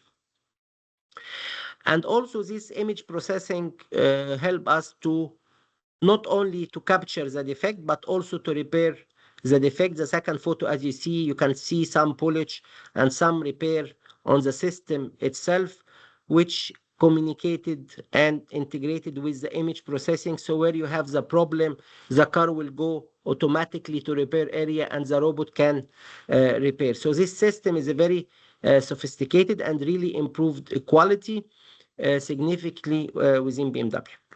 Next slide.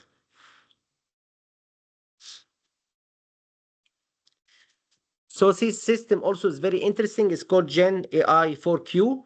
This system works for BMW for new product.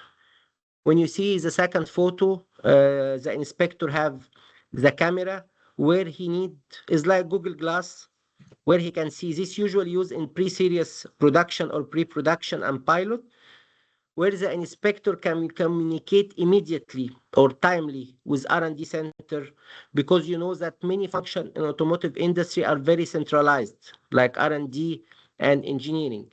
So this will help operational team and manufacturing in different city and different region to communicate immediately and remotely with R&D center, with central manufacturing, and this really helpful. And this is what I say in the beginning.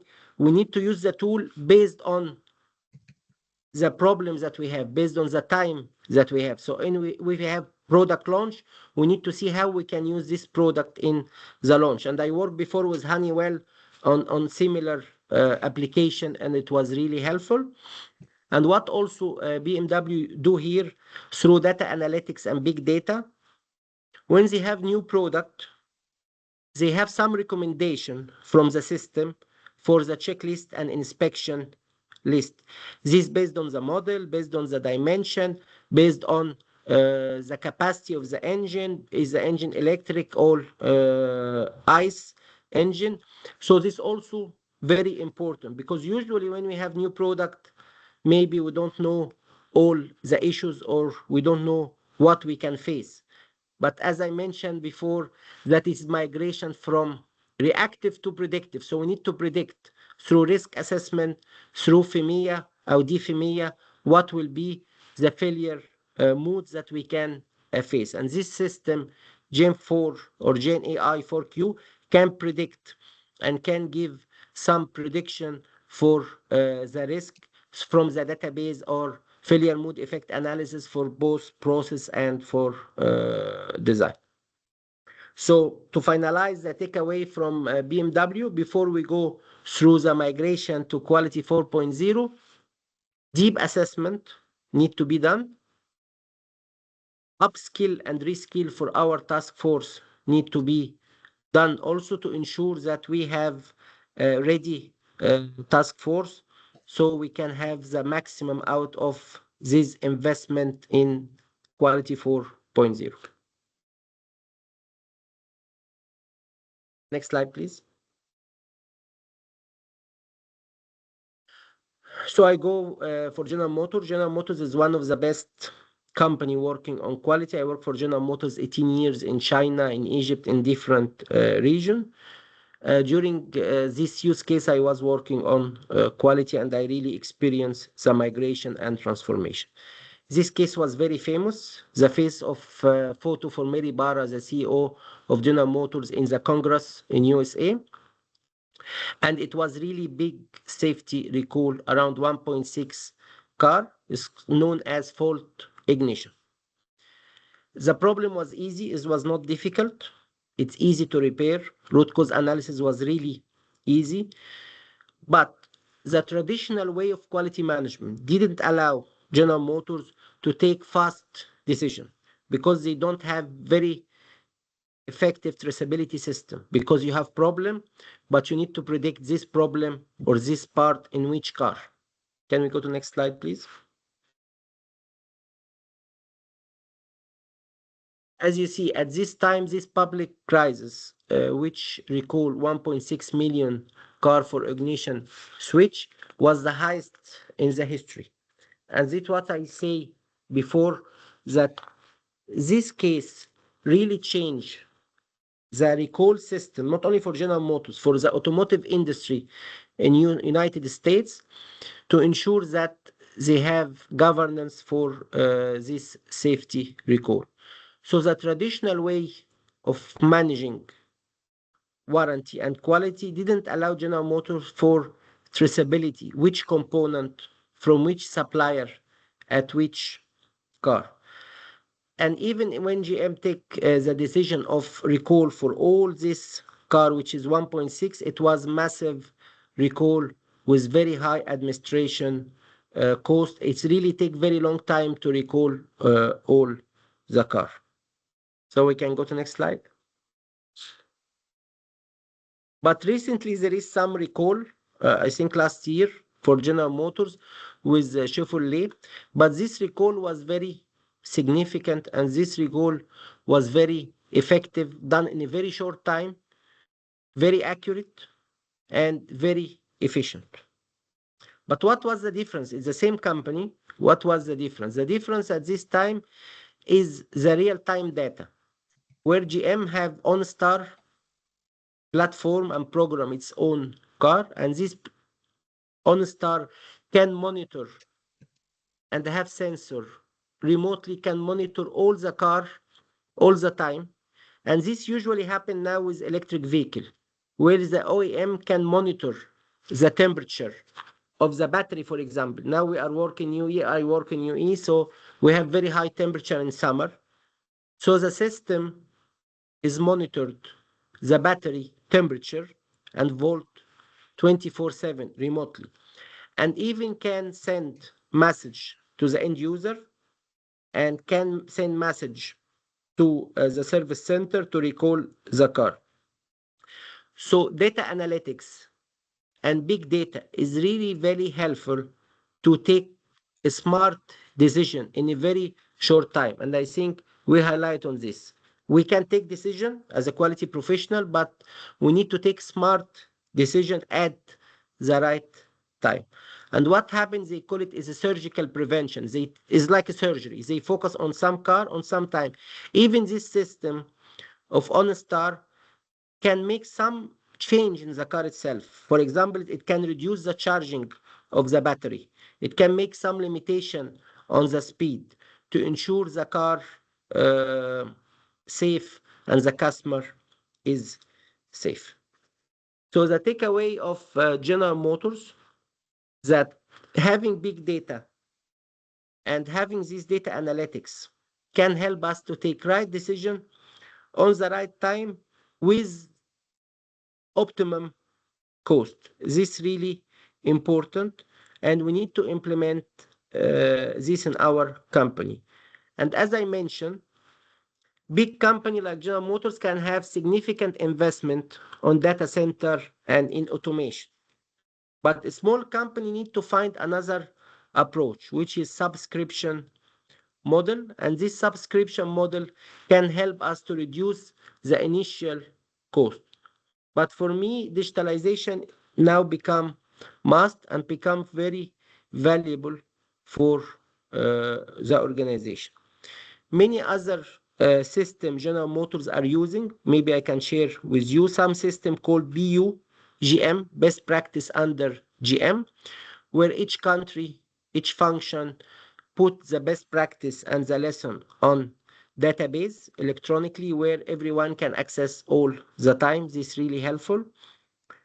Another system or another learning similar to BMW is called GM University, where each level in the organization have minimum learning requirement, even as a quality inspector, auditor, or engineer or manager. We have some responsibility. We have roles and responsibility, especially for quality. To take this quality decision, you need to have minimum information or minimum knowledge. Very similar to Six Sigma, black belt or green belt. So you need to have this minimum requirement for everyone in the organization. I believe this is really important. At the end, as I mentioned, human side is very important in the migration to quality 4.0. Many organizations focus on the hardware and hard side, the robot, the sensor, the camera. Many organizations ignore or don't give the proper attention and care for the human side or the soft side. So the culture is the foundation. The culture is the foundation to build this quality 4.0. And one of the quotes that I need to close with is for Peter Drucker when he say, culture eats the strategy on the breakfast. So we usually say this in our leadership meeting. Culture can really eat the strategy. If you don't ensure or if you don't customize the program to support the culture, this culture can eat your industry or quality 4.0 in the breakfast. Thank you so much for your time, and I'm open for the question during the panel. Thank you.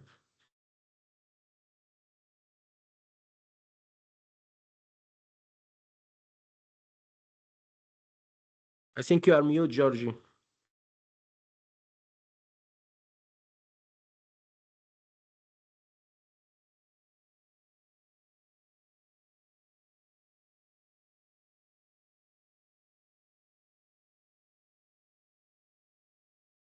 We can't hear you. Yes, I just closed my microphone to not to disturb you. Thank you very much. I was saying for the your presentation has been an insightful presentation in an industry that impacts everyone, because more or less everyone can see how much the automotive industry is present in our daily life. But having an insight from someone with your experience from within the industry is revealing world that I don't know how many of us has experience of. So it's been very useful to listen to your presentation. Thank you. I remind everyone that if you have any question, please keep writing in the chat. We can discuss about them later. Let's see if we have our next speaker. I think it is online, Sheriff. Yes, sure, yes. Can you hear me? You hear me? Yes, because I don't see you in my main screen. So perfect. So Yeah. welcome, Sheriff. Thank you for being with us. I just do also a bit of an introduction for our next speaker. Sheriff is a civil engineer with more than 24 years experience in quality and contract management. He is also a CQI fellow, a certified EFQM assessor, ASQ authorized quality expert, and international quality team award judge. He is the founder of Next Gen Institute for Construction Excellence, a global nonprofit focused on advancing construction quality. He also created multiple ASQ study channels and holds a PMP, ASQ quality management certification, and a construction quality manager certification. He is known as the organization doctor, and he drives people-focused quality excellence.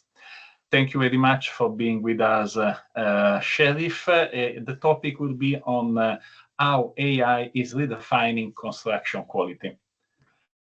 I give the stage. Thank you very much. Yeah, thank you very much. And thanks everyone for attending today. If you can move next, George. So next slide. Yeah, so this is just my LinkedIn profile. If you would like to connect with me, just scan the code over there. I will just go directly to the point. If you can move to the next slide. I will tell you first as what I'm going to have today. I will deliver you 10 practical and case studies or true stories through the core of these presentations that will be preceded by a quick introductions, because we had already a lot of introduction and lots of useful information from our colleague. And then I will, George, the screen has disappeared for some reason. George, do you hear me? Maybe disconnected or something. Okay, so I will share my screen. Let me share my screen. Okay, so are you able to see my screen now? Yes. Okay. Yes, So yes, this yes. is, this is a backup strategy. Okay. Okay, so yeah, so what I'm going to, okay, so you're back now, George, or what is? because you disconnect me again. Okay, let me share the screen again.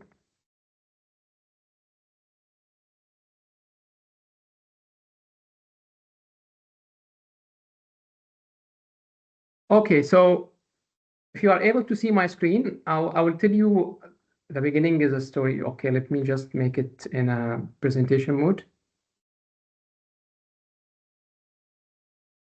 Okay, just confirm to me that you are able to see the screen in a full mood. Yes, you're presenting. Thank Okay. you. Okay, Yeah. thank you very much. Gosh, Okay, I think computer. there's something wrong is happening. Somebody is disconnecting it again. George, I would recommend that you can leave it to me. I will share it from my side because there is something wrong in your sharing screen, if you are hearing me. Because every time I'm trying to share, you disconnect me again. I don't know. George is not hearing me. If somebody can reach him out, you are in UAE, so you can give him a call and telling him this problem. Yeah. So I don't want to actually bore the people by resharing it for the third time, and then we had been disconnected. So just like confirm with him whether he will be. Leave it to me to share the screen. Okay, so it's confirmed now.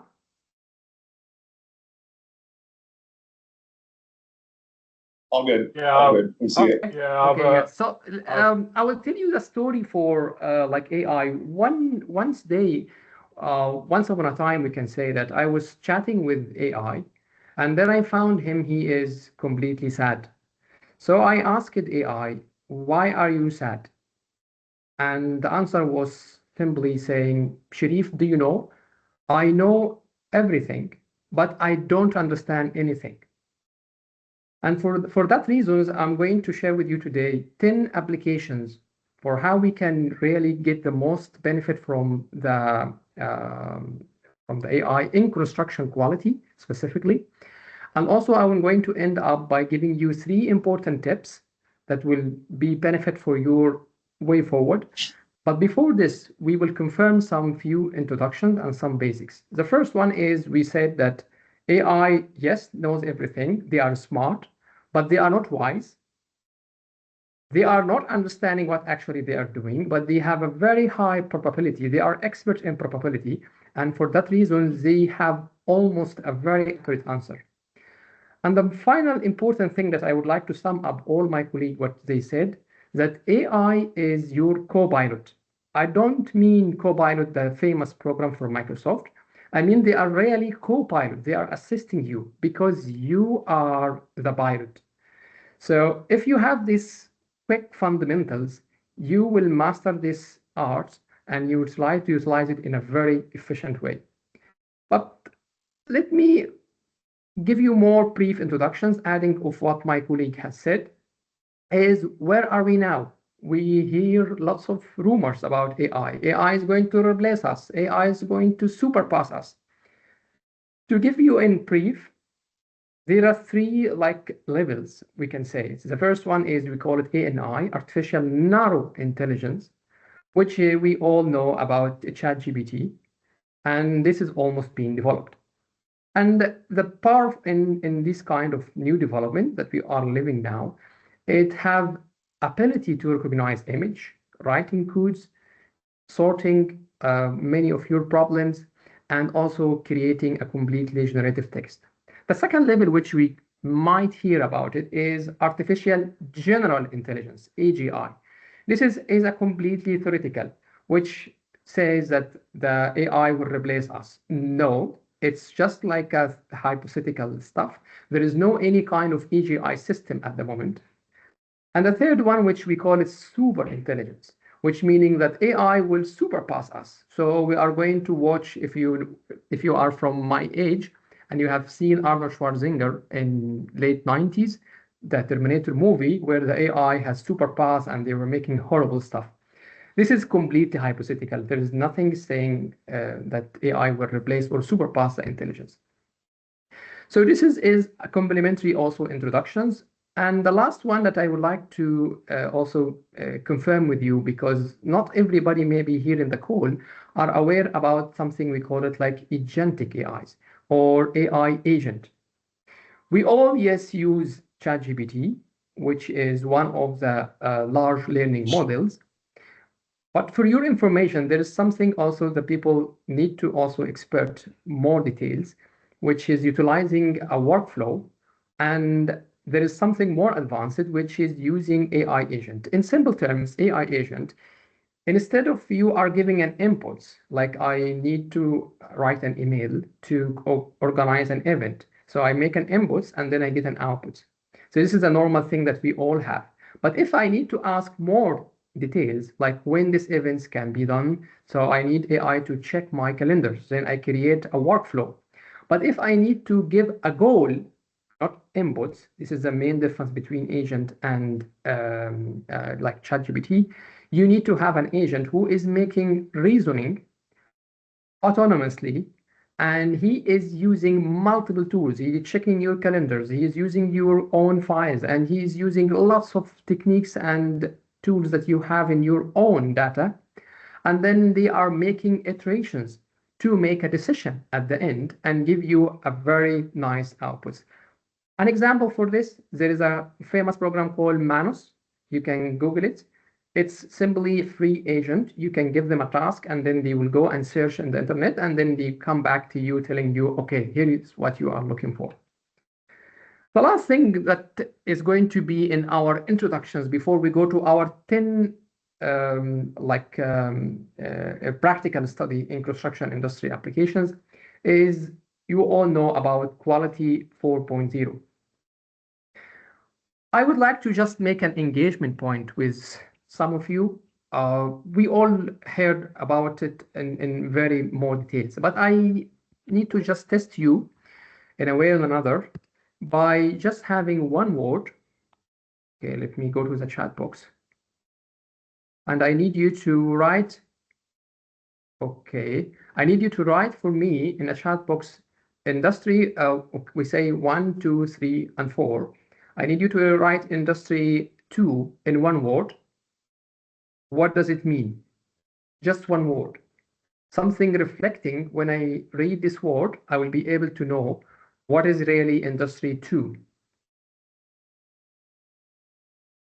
Industry 1, we know this is the steam engine when we have utilized the machine. So I give you the answer. And industry 2, if we need to have one word, what would be a represented word for industry 2? I'm just like trying to get you engaged with me because you were hearing for a lot of things, standardizations. One more try.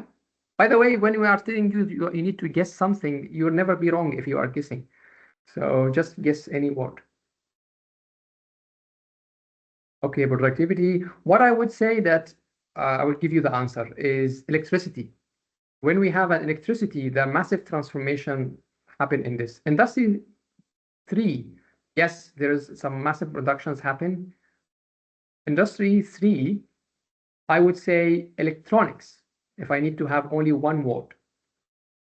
Industry 4, yes, or PLC, yeah, PLC or computers, yes, great answers. Industry 4.0, I would say it's one word. IoT, yeah, they are all actually representative. One more answer.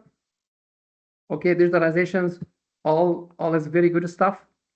Okay, Industry 4.0, I would say automations. So what I'm going to now discuss it with you is all the kind of automations, Internet of Things, all what you said a while ago, or building information modeling as we have, or 3D printings, and all these kind of use of AI, we are going to explore them to understand that how this is now redefining the construction industry. The first case study, which I would admire the most, you know, Notebook LM, this is a very famous now program. It's available also for free. But what I'm going to tell you something, maybe not everybody are aware that how this can be very efficient in your problems. One of the big problems that we have now, we have a bunch of documents and we have lots of like manuals, procedures. Nobody now has the time to go and read all these kind of stuff. Big companies, they are actually having the capability to create videos and engaging games or quizzes or whatever stuff. This is now become available and become free. If you have a certain procedures, don't expect that the people will go and read it. So what simply you do after you eliminate the essential informations, you go and utilize this wonderful book to create a very nice small videos for a couple of minutes explaining the core concept of your procedures or what is important, create some quiz that can help your industry, and also create some funny things like flashcard and many other things like audio overview. So all these kind of technology now, we need to consider it. Yes, we still must have all the documented process and procedures, but you need to think differently, as a very common theme now is happening in the World Quality Months. You need to think differently that how can I utilize my tool now to have it more efficient and engaging with my people. The second and important topic that it's to the interest of everybody, which we all facing quality in design. There are solutions, by the way, wherever I'm talking, I'm just putting the link here for the solution itself or the solution providers. I have no interest to market for any one of these solutions. I'm just trying to open eyes for all of you about how AI now is really making transformation in our industry. So coming back to automated code compliance, also we have a horrible amount of code and standard in construction industry and also other industries, lots of them. Don't expect again that the people will go and started to read them and started to apply them. One of the wonderful tools, especially when we have in design MEB, you feed all the important like building codes and specifications, and then you get automated detections for any problems or any code violation. So your job will become much more easier and become a reviewer more than just simply doing the whole stuff. The third case study of applications, which might be everybody heard about it, is AI inspectors, which has the famous rumor that AI is going to replace us. AI is going to do the job for us. No, it's still not to this extent. However, there is a very good stuff is happening, and one of these case studies is being used in the link here below in terms of inspecting the BIM model. BIM model is so much now become well known to all of us, and this case studies has been implemented to utilize it as an inspectors using the machine learning models to be able to know where is the exact openings, how these kind of items are really being coordinated, and you know how it's really panic for having a precast items. So this is also one of the very nice and wonderful case studies that is being utilized, and there is many more, like the famous like white hat, like you have a camera in your hat and you are going and making some inspections on site, and many other things. The fourth one that also is really defining our main problems. I'm just giving you the main problem or the main pain that we have in our construction industry. It's not necessarily like it's in other industries, but it's very important to know now that how now this solution is being sorted out very efficiently and moving very fast. You know, we have a big problem in our inspections. We have witness and hold points from the inspection operations happening on site, which is maybe 10 to 15%. But we have 80% of our activity supposed to happening in surveillance. And I'm talking about quality. However, also safety is equally important. So there are solutions, and there is a like a case study where it's being utilized to become your surveillance, these kind of drones, in order to detect any safety violations on site and also any quality issues that is happening. And this is also is covering one of the main pain points that we have in the industry. The fifth one, which is unbelievable, and if you are in the construction industry, you know exactly what I'm talking about. Labor productivity. when you have like productivity by unit rate, you have a problem. How to keep these people motivated and being productive, especially the level of educations and the level of engagement and motivation, for laborers are really not this much efficient. So this is always a pain point that we always have. And there is also a solution is being done for this, starting by monitoring the time sheets, by using facial recognitions, and using some kind of monitoring that they didn't actually mention this in their case studies, but I believe they are going to have it, which is recording the motions. One of the big problem that industry is having for big waste, which is motion of labors going here and there due to bad layout or due to any kind of issues that culturally the company is having them. So this kind of labor productivity tracking is one of the solutions that now is redefining and solving one of the biggest construction industry problem. Number 6, which I believe since many people and this event is organized in UAE, you definitely know about open space, where you have the augmented reality. You can be able to compare between what is really happening on site and what is the future through the BIM model in just one image, and also in a real-time update. The good stuff about this developments, it's not only you only monitor the progress, you also be able to monitor any kind of quality issues or any kind of future clashes that is happening.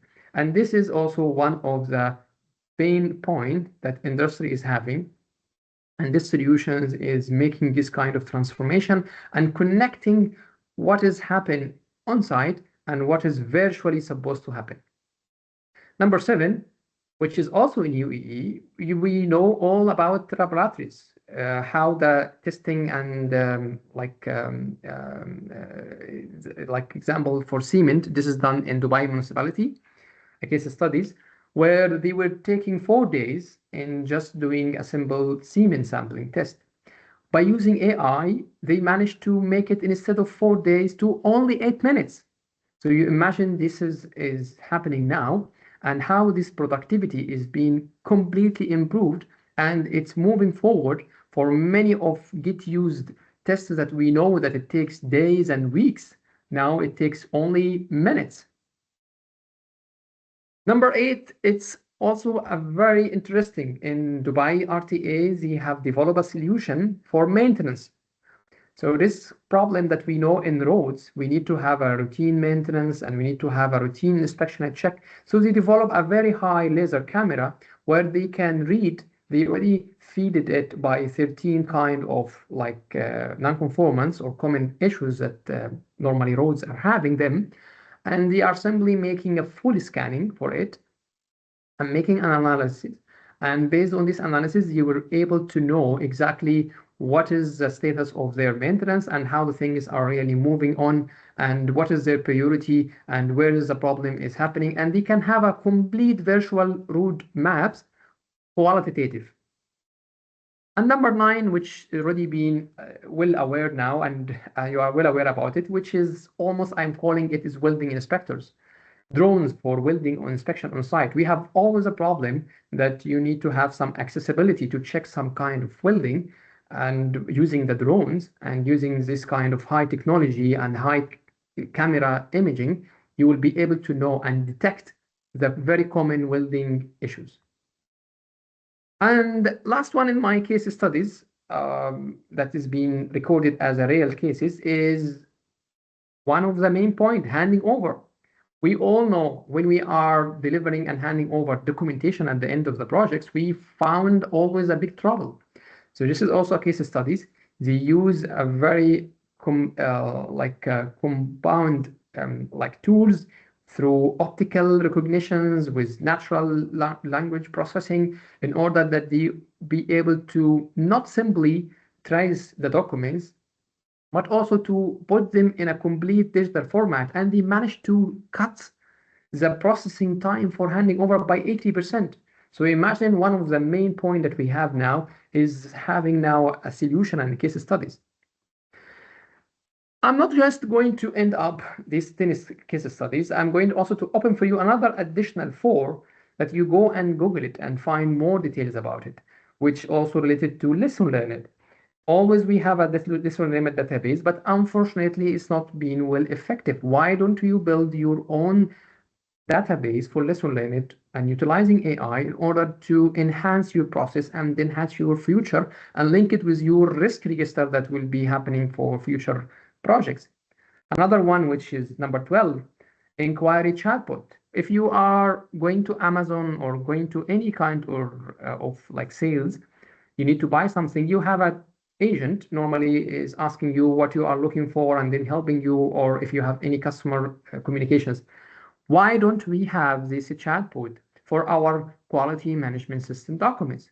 So you go and check and you make the quick questions and then you get your answer. And if you don't know the answer, you can be connected with a live agent, which is a quality professional of this company. Another one, which is productivity tracking for machines. We know that machines are being distributed on site and it's not really well managed and well utilized and well monitored. So using some chat, this is already happening, GPS monitoring items and managing to know how the things are really happening and how the machine movement can be improved. Or risk agent, similar to lesson learned. You can build on all your risk database and have there is a one famous agent for this called predictable, and this is also one of the very important stuff. And the last one, which is 15, is preventive maintenance. How you can use AI sensors and equipments in order to predict for you the failure that is going to happen if the behavior of your machine didn't have interventions or any preventive maintenance. I will end up by giving you the 3 tips, as I promised you in my introductions. What should I do now? If I heard all what you said, Sharif. So tell me 3 quick points. The first one, you need to go and master your prompt engineering. And there are lots of sources that you can know exactly. This is a prompt engineering, as you all, I think most of you are aware, is the language of interacting with like ChatGPT or any other like platform. The second one, you need to use, after you master this, the AI to know where it's been applied. Many of these information, you have it in this presentation, already being extracted and being held by AI, but with a true reference. And the third one, which I totally recommend for you, is understanding the basics of building information modeling, because it's coming and you need to know how you are actually integrating with it. And you need to finally make the use of AI as one of your top skills. I would like to conclude by telling you a personal story. It's not long, but it's quite short. I had a discussion with a big chief construction personnel, and we were talking about the use of AI and how this is really something important that we utilize. And suddenly, the chief construction personnel, he told me, stop talking about AI. AI cannot build a building.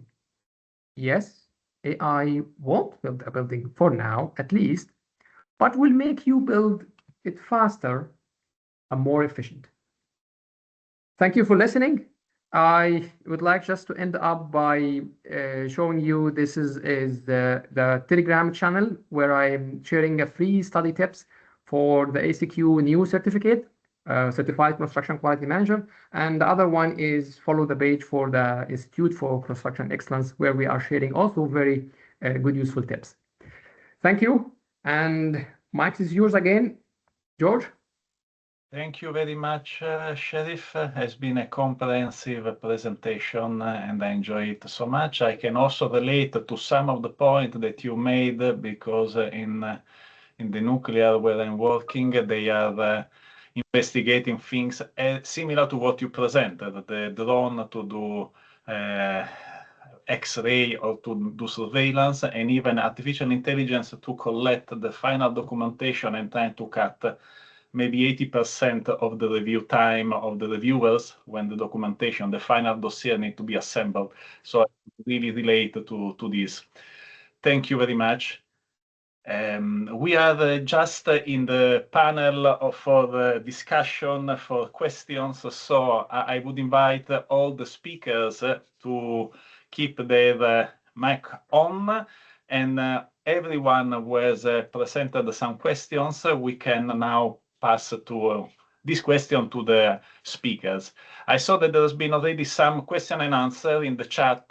However, some of these may be of interest for everyone, not for the specific speaker. So now I'm scrolling up to see where the first question was, and I will leave any of the speakers to pick up and see if they want to add something.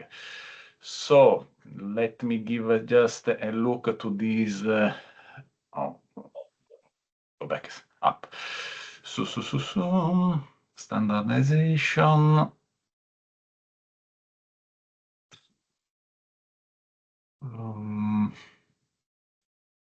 Justin, on this, I need to ask your help because there are quite a lot of chat.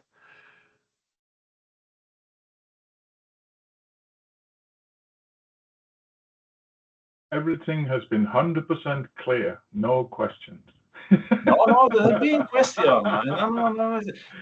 My teacher at school said if no one has a question, it means no one has understood anything. Luckily, it's not this the case. We've had interaction, and so it's not a problem. Well, actually, there was this from an interaction that it was just with Justin, asking what the quality means to you in this group would provide a great number of definitions. I would take this as a good topic later for the breakout session, what actually quality means for each of us. There is a request from Farad. Finally, I found one of the questions. How can we organize a presentation for quality professionals of individual company? Have any experience and practice online webinar that conducted for any organization? So I suppose, Farad, this was about organizing some presentation for the specific company. If you want to come online, I can let you present the question for the speakers.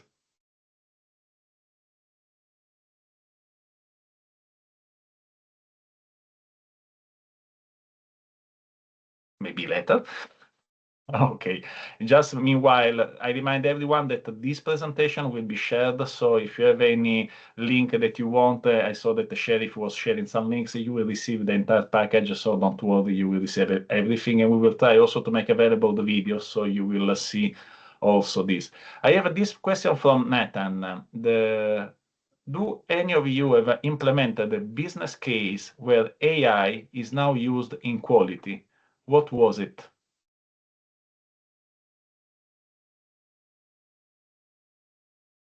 I just pick up Jan as a first speaker. Jan, you want to take this because I thought it was presented during your slide, your presentation, this question.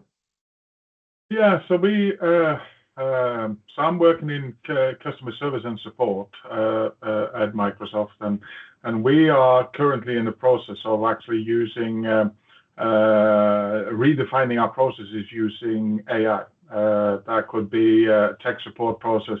But what we are doing is that we are not looking at what the process is today, what we process. We are looking at, we are designing AI, design for AI, which means that we are looking at what is the ideal final results that we have for running this process. We're using TRIZ, which is which some of you might know, and we're building this into a model that actually says what is it in this ideal process for, I don't know, billing, if you say. What are the steps that needs to be in this ideal process? How many steps? Sometimes when we defined it before, we would say, oh, there's 15 steps and so on. Well, when we are developing this model, is that we're saying that what is the minimum amount of steps that you can do? But most importantly, we say, what is the steps that AI can do for us? 100%. What steps? What is the steps that AI can do, but needs to be kind of co-earned or co-driven by human, and what is the things that only human can do. And we're building in the human aspects in that. And what the model then comes up with is that these are the ideal state. These are the contradicting terms why this would work, wouldn't work. And here is the proposal, what can be done by AI plus human, or just human. So we are doing this with some of our external customers at present, and it's been received enormously well. So that's a way to actually look at it. So we're using prompting and a model, a patent model that actually looks at ideal final results, look at TRIS, and that actually obviously industry best practice, and comes up with how you should apply this. And obviously we're protecting the intellectual property for the patent, but we are training the vendor or the customer into the new quality AI mindset with design for AI. Because what we have found is that 80–90% of people who applies AI to a process, they fail. And they fail because they don't start with the end in mind. They don't start with scrapping the process altogether that we have today. And okay, so what is the ideal scenario? What does that look like? And then you apply the AI on top of that and so on. So that's, and we're doing this in customer service and support. We're doing this in HR and so on. Thank you, Jan. I don't know if any speaker want to add on this. Otherwise, I have already another question. But I think on this question, the answer was already provided by Sharif. Which AI application would you recommend as the best starting point for organizations seeking a quick, realistic wins in quality? Now, I know that Sharif shared some links already, and of course, that could be a very good starting point. I don't know if maybe Shadi, you have some additional suggestion?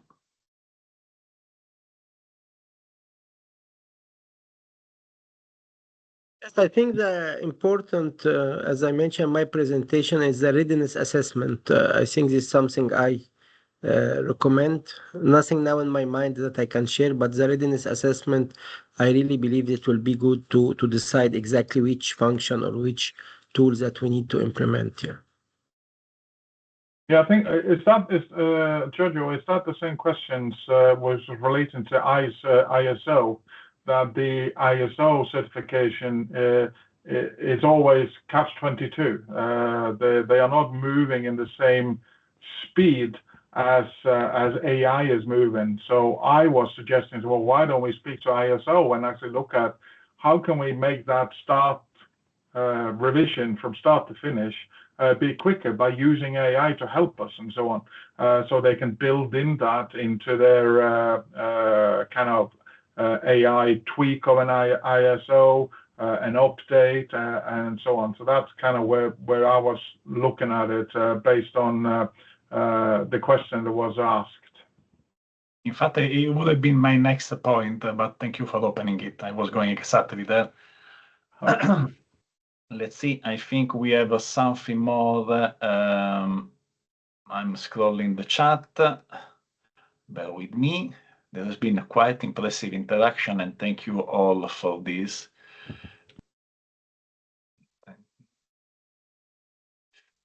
Great presentation.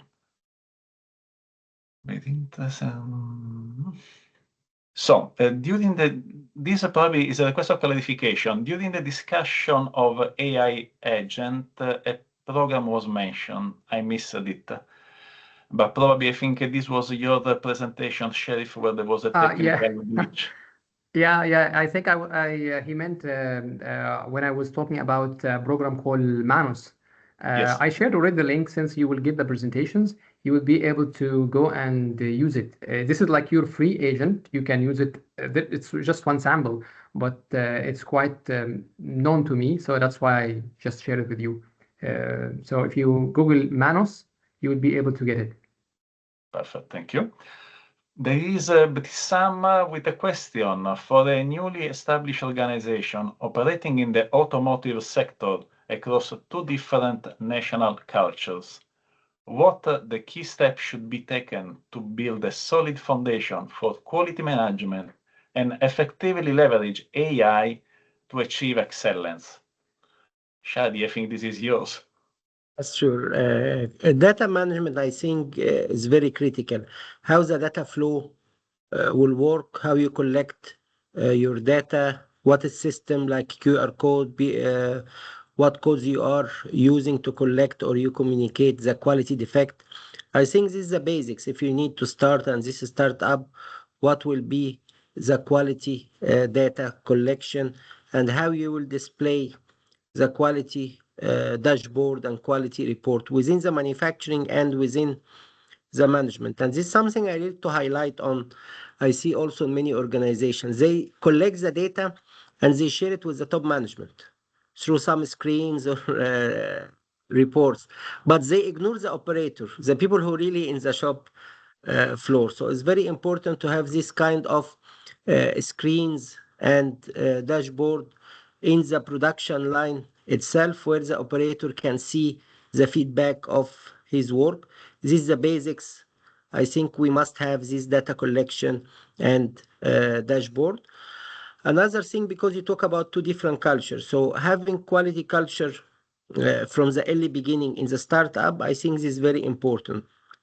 Some organization after work for a few years, they start to do some quality culture program. But I believe from day one, we need to start quality culture program and standard training for different layer of the organization, including all these AI tools that we talk about. This is my recommendation. Work on both sides, quality culture and data management.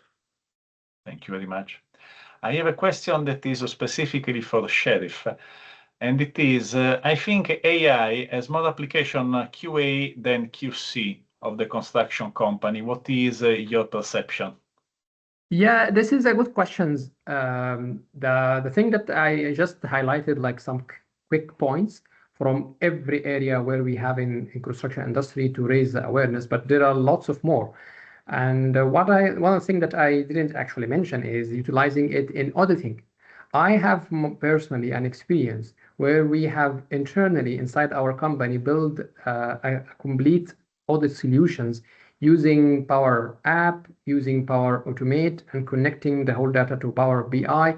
And I mean to say that we didn't actually we didn't buy any new commercial programs. We just built it by ourselves. So we have the complete audit process happening from the whole preparations, notification, the auditing itself, communicating with the auditees.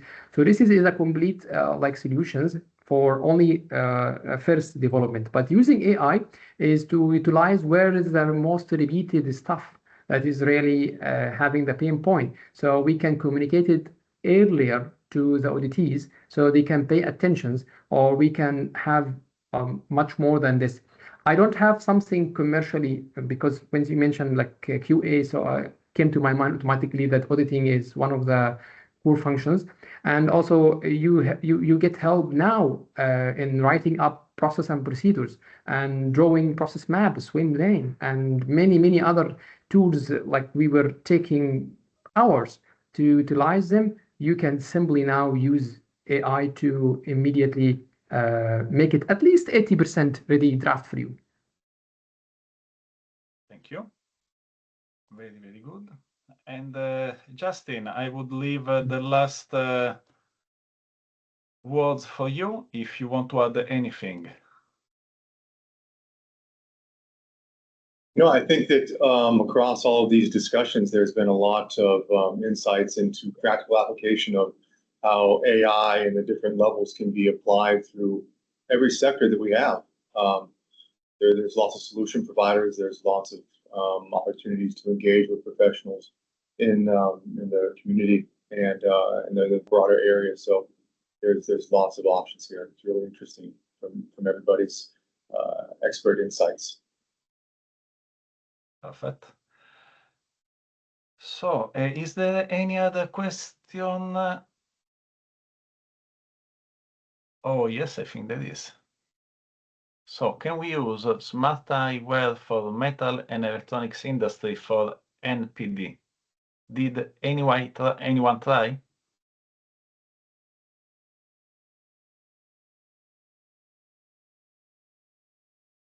It is a question from Soimia. Apologies for the pronunciation, for sure I'm wrong. Let me repeat. Can we use a smart eyewear for metal and electronics industry for NPD? Did anyone try?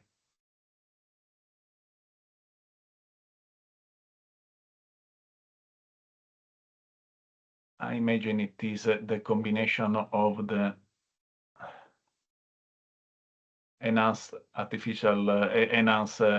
reality during inspections.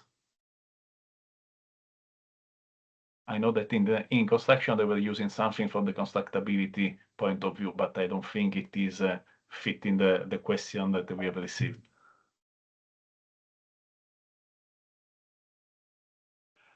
So I can reply on behalf of the panel. I think we don't have experience on this specific topic, but thank you for your question. Another question from Anil is, most investigations attribute issues to manual error. How can AI help reduce these mistakes? Who want to pick up this question?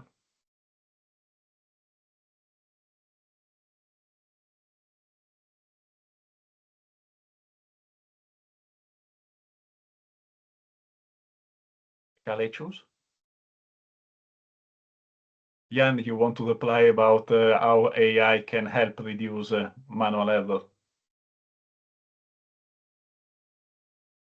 You're on mute, sorry. That's fine.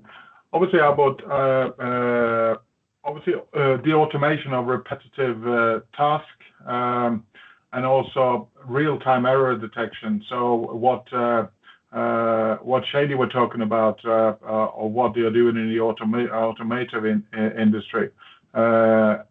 Is this? Yeah, this is the question. Yeah.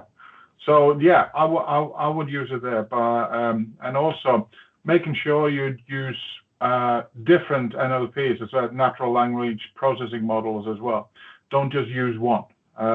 Make sure you use and then continuously learn. Make sure that you're up to date on things that's happening, because it's happening really fast. The thing that we did 6 months ago has moved on, and it moves on really quickly. And I think the key thing that needs to be, make sure you keep close to your heart is that the human aspects, making sure that you're the expert. AI can tell you what to do and so on, and it gives you a proposal and lots of them. The key is to make sure that you maintain the human element here, so that just from an ethics point, but also that you have to check some of these things that AI is producing back or suggesting and so on. Perfect. Thank you very much. We have a request from Mohamed Ali.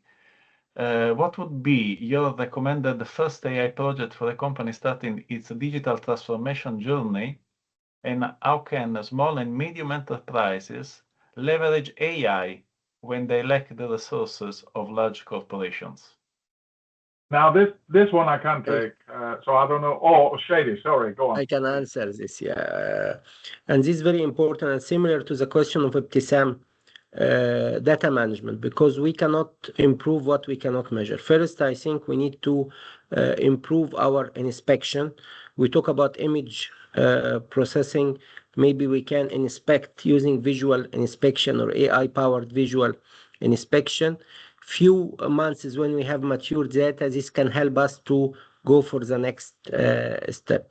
And I provide some solution to small and medium enterprises where they can go through graduation project with some local and national university where they can have low-cost solution. But if we need to go for AI for a small and medium enterprise, I think we need to go for shared service for external service provider. We cannot have our data center. We cannot have our system developed mainly for us. So we need to go for subscription model and for engineering and automated service that we can share with other company.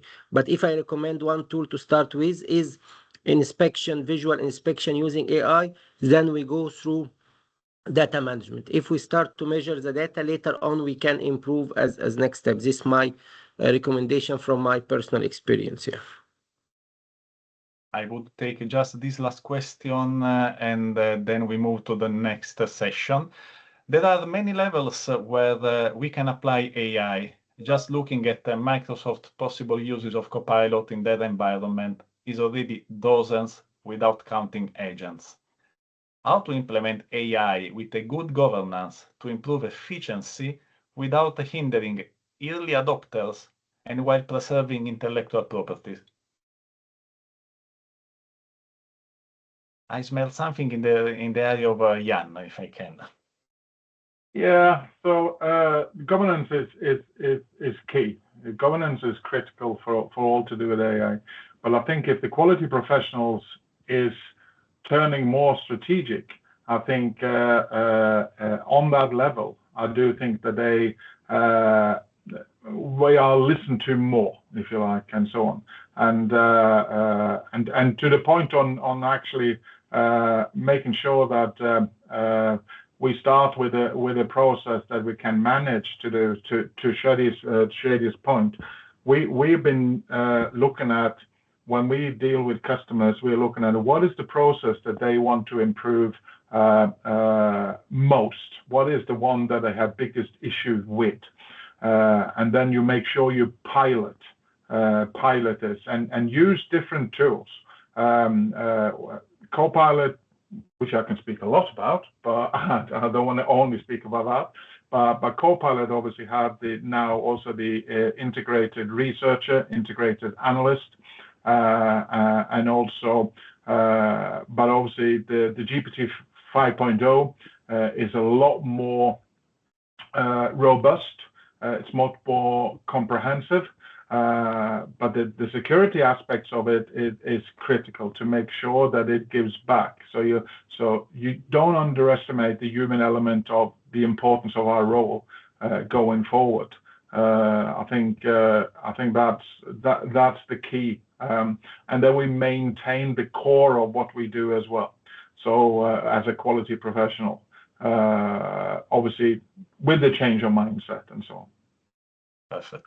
Just need to add one comment, Georgie. Maybe this topic will be good for our next event, which is the cyber security, because having all this digital in quality 4.0, we need to have this cyber security assessment, and we need to ensure the governance of data. And I think the basic one is to comply with local law. So I work with different multinational companies. So what is good for Middle East maybe is not good for Europe, because Europe have very comprehensive and very well developed and defined system for data management, especially for consumer data and what data you need to collect and the retention. So we need to be very careful about this topic, because we go for quality 4.0. So we need to be sure that we comply with local law, and each country and each area have its own law. So this assessment also is very important. And I can recommend this topic also for our next event. It's a great point, Shadi, and I'm actually working at present with the European Union on how to deal with monetary transactions and the rules that comes in there, where we want to apply AI to a process, and yeah, it's a minefield to make sure also we've applied the GDPR rules and things like that to make sure that it is compliant. But you're absolutely right, Shadi, absolutely. Thank you very much to all the panelists for this interactive session. It has been very engaging and very interesting. I need to apologize to the next two speakers for today, because you can imagine the topics have been quite interesting, and so we are gone a bit longer than in the original agenda. So I will just introduce our next two speakers that are Aparna and Hemem. They are here to discuss about women equality. As I said at the start of our event, ASQ is committed to inclusion and diversity, and we want to be sure that these topics are not only represented at any level, but also giving the stage to professionals that can present their perception of women equality or any other relevant element for everyone to learn and possibly to improve. So quickly, Aparna is an accomplished QHSE profession with extensive experience in integrated management system across multiple standards from 9001 to 14001 GDP, etc. She is a head of a QHSE in her company and leads strategic initiatives in safety leadership, ESG, and business process excellence. She's also a certified Chief Sustainability Officer and an advocate for embedding sustainability and safety into core business practices. She has been also part of the Great Britain session for as part of our committee. She is a biochemical engineer, accomplished director in her company, currently in Switzerland. Otherwise, possibly she will be again part of our group, our Great Britain section. She has been quite available to be with us together with Aparna, and very proud to have both of them together. So I will leave them to lead this next session, and then again, if any of the women in the chat want also to contribute somehow, please put your comment in the chat and we will share all together. So I leave the stage to you, Aparna and Hemem. Thank you for being with us. Thank you, Giorgio. Thank you. Welcome everyone to our session on women in quality leadership. Today, we'll really explore on how quality shapes careers, the challenges women face in leadership, and the future of our profession in a rapidly changing world. I am Aparna, and I'm the head of QHSE, as mentioned, for Gulf in a group of companies. My quality drive or the experience in quality has been for the last 15 years. I'm very passionate about sustainability, ESG, and the process improvement that I lead initiatives based on that. And I embed safety and environmental stewardship into business strategy. My role also includes championing business process excellence, overseeing audits, compliance, executive reporting, while fostering a culture of continuous improvement. I have been able to gather a lot of some of the qualifications as well. I'm a chartered member of IOSH. I'm a certified quality auditor from ASQ, a certified safety professional, principal auditor for 9, 14, 45, and 50,000 standard, a certified risk professional, a Six Sigma green belt and black belt, and a GSQA as internal assessor.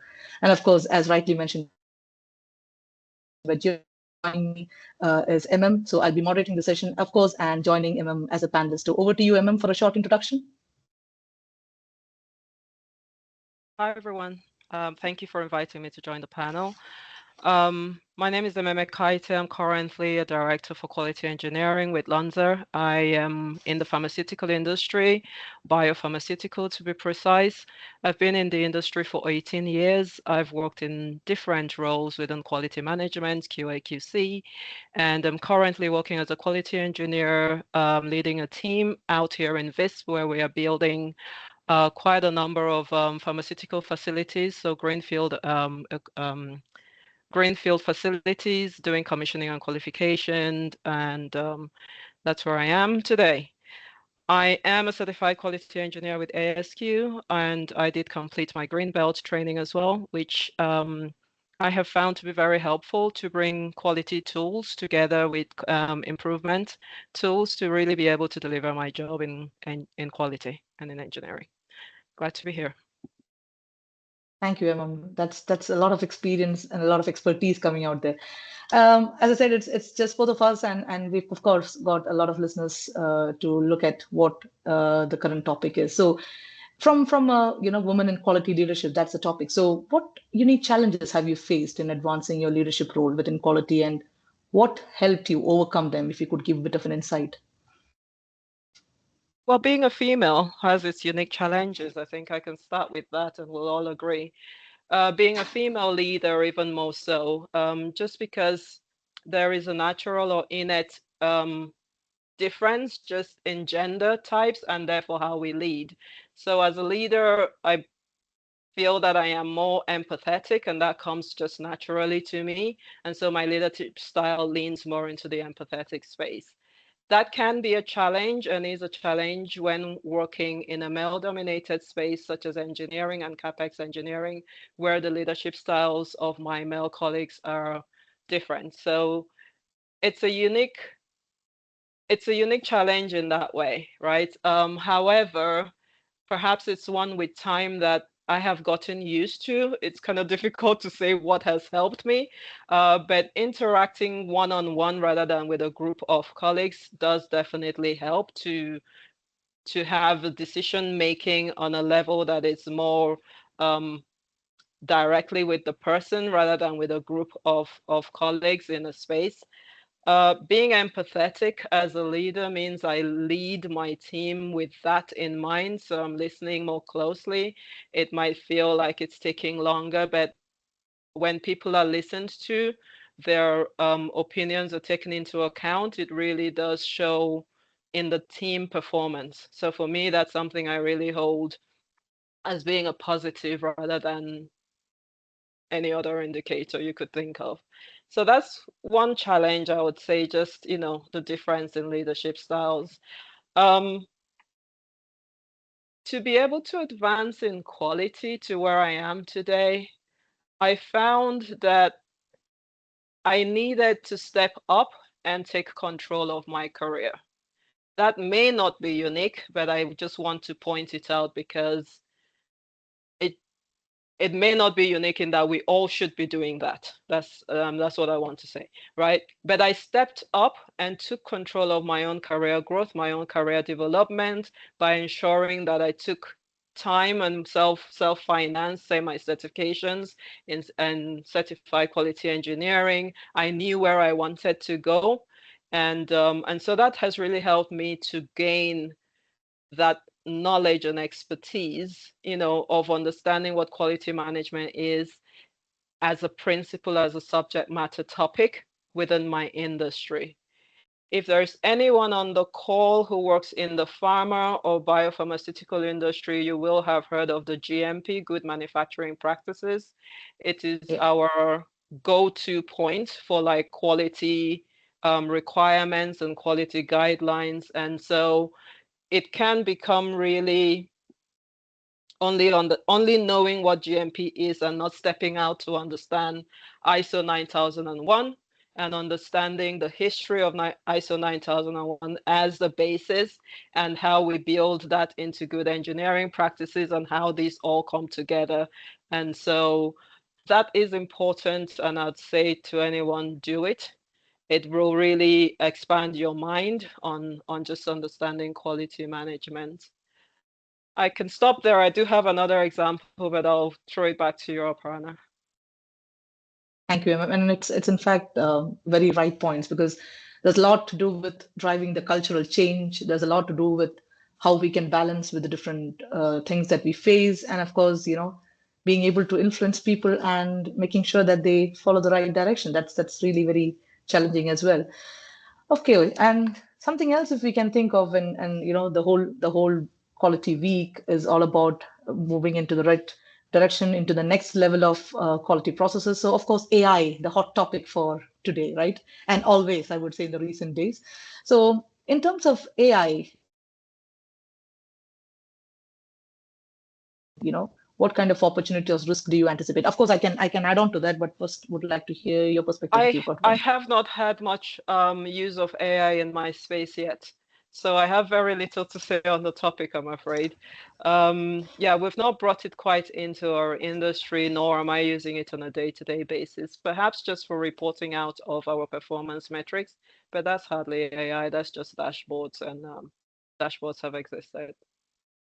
All right. However, from my perspective, I mean, we've got a lot of interaction there. It is really transforming the QHSE practices, wherein through predictive analytics, as we call it, or automated audits, real-time monitoring, because we are a complex environment. We are into port and terminal operations, 3PL, 2PL logistics. There's a lot of machinery and asset management that we have got to do, and predictive analytics is very, very important for that. So we use this quite a lot.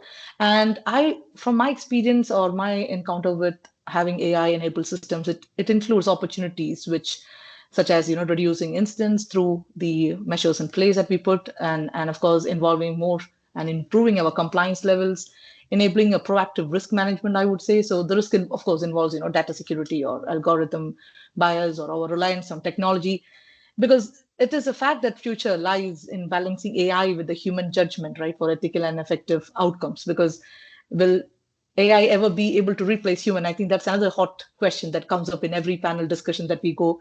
It will not, is my opinion. That's my personal opinion, because at the end of the day, we do have that human element, that ethics that needs to come into place. And I'm sure that's where we get an upper hand on how we use AI for the benefit of things, and we draw a line as to what and how they should be contributing to the overall performance of the system.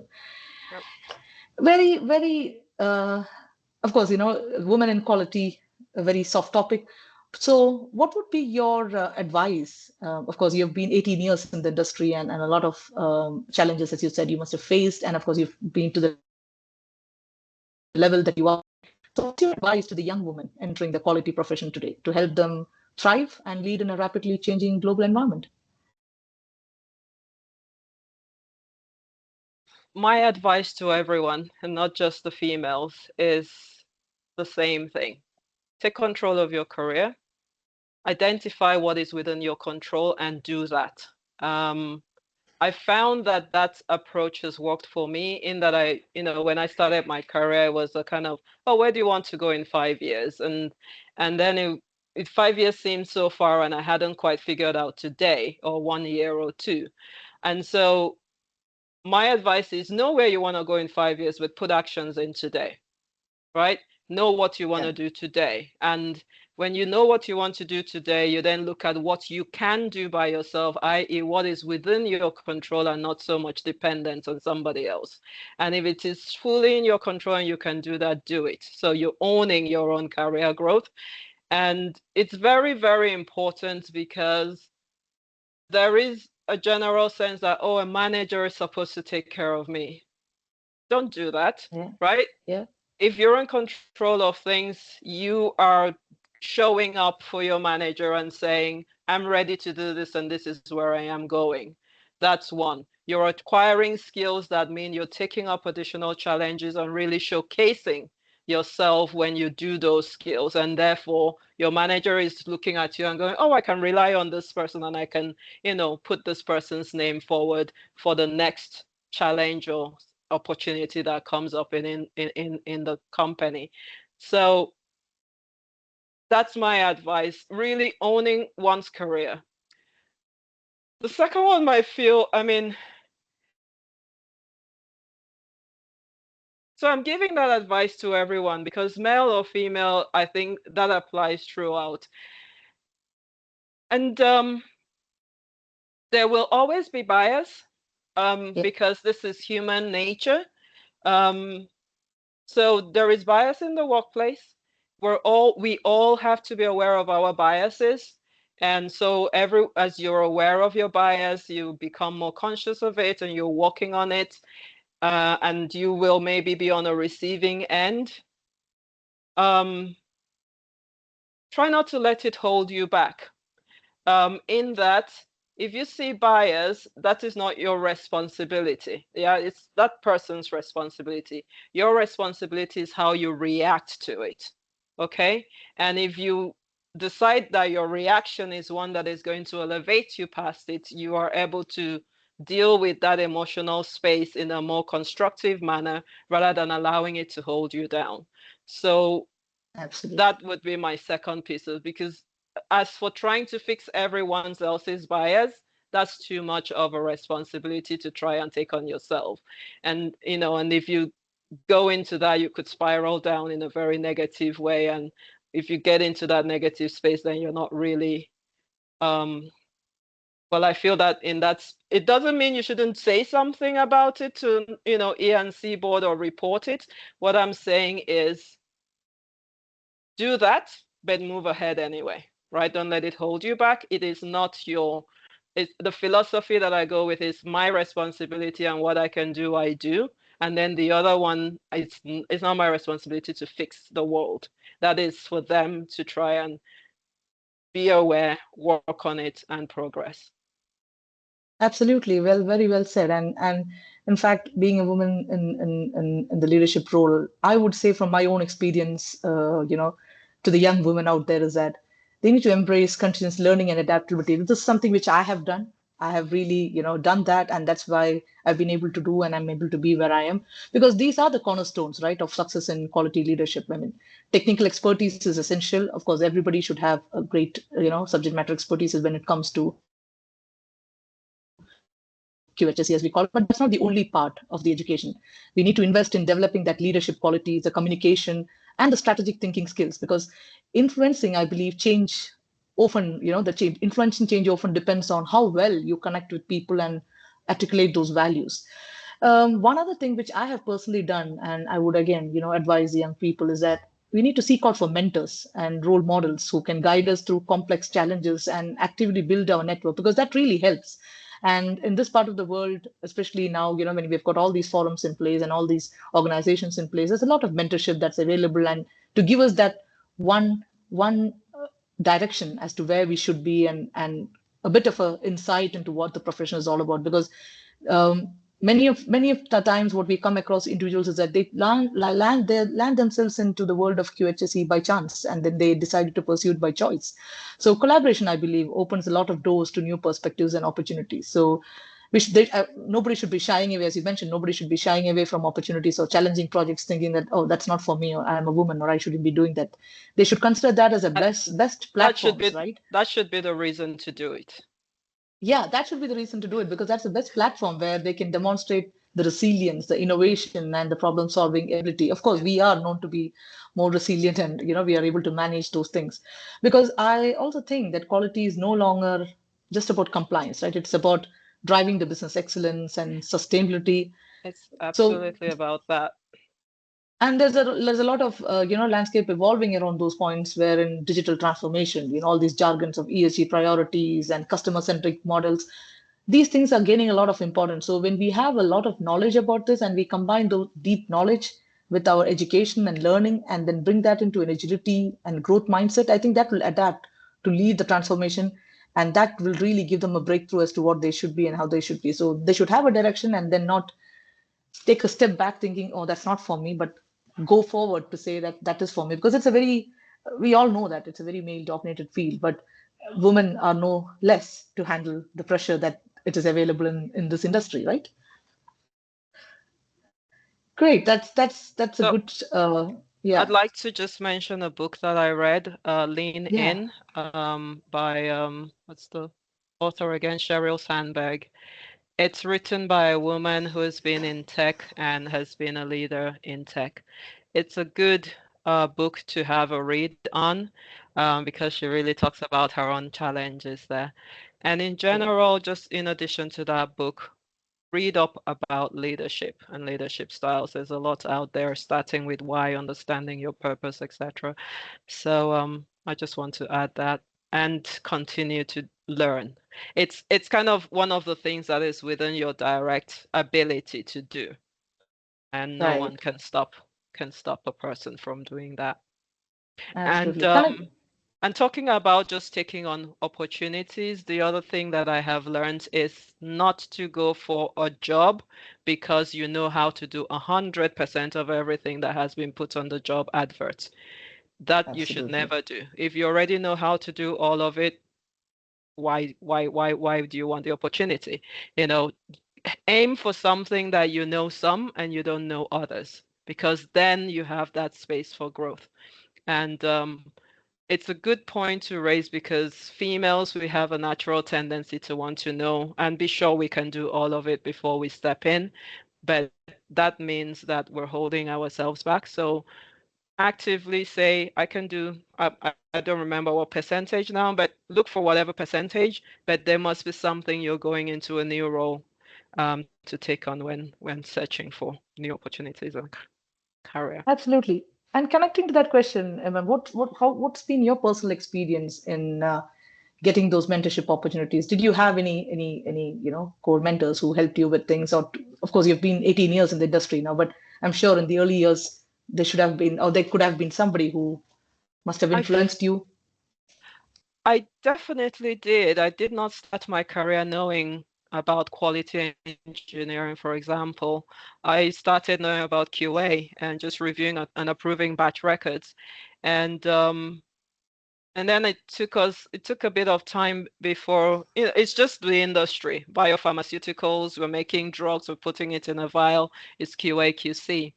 And as time went on, I met an individual who was a quality engineer and advised me to do the certification, and took the time to really speak to me about what quality engineering as a knowledge, once I did it, what I could then apply it to the statistical evaluations and analysis, or just into the CapEx space.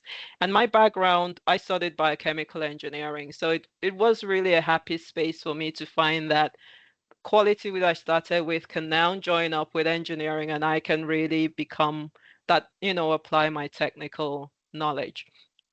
So I've had that mentor who was really impacted me and helped me get off to just, doing what I needed to do to then turn things around at some time in my career. I've met other mentors along the way. I've always found that mentors are very helpful to come to in a position of, I don't know what to do. Sometimes I don't know what to do, but these are my options, right? And then you get the advice rather than the opposite of just tell me what to do. So coming up and saying, this is what I'm working on, I'm looking at this direction, da da da da da. Later on in life, in my career, I found that I was more in that type of space and relationship with my mentors. And it was, yeah.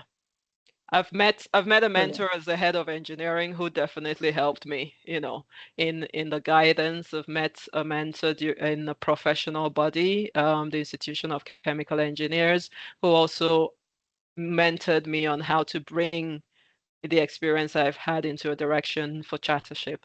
And so mentors come and go, and it's really always is good to keep in touch, but always understand that as you grow and progress, you will find and need a different type or another type of mentor to add to your collection. Yeah, I owe my growth to a number of people. Thanks for reminding me.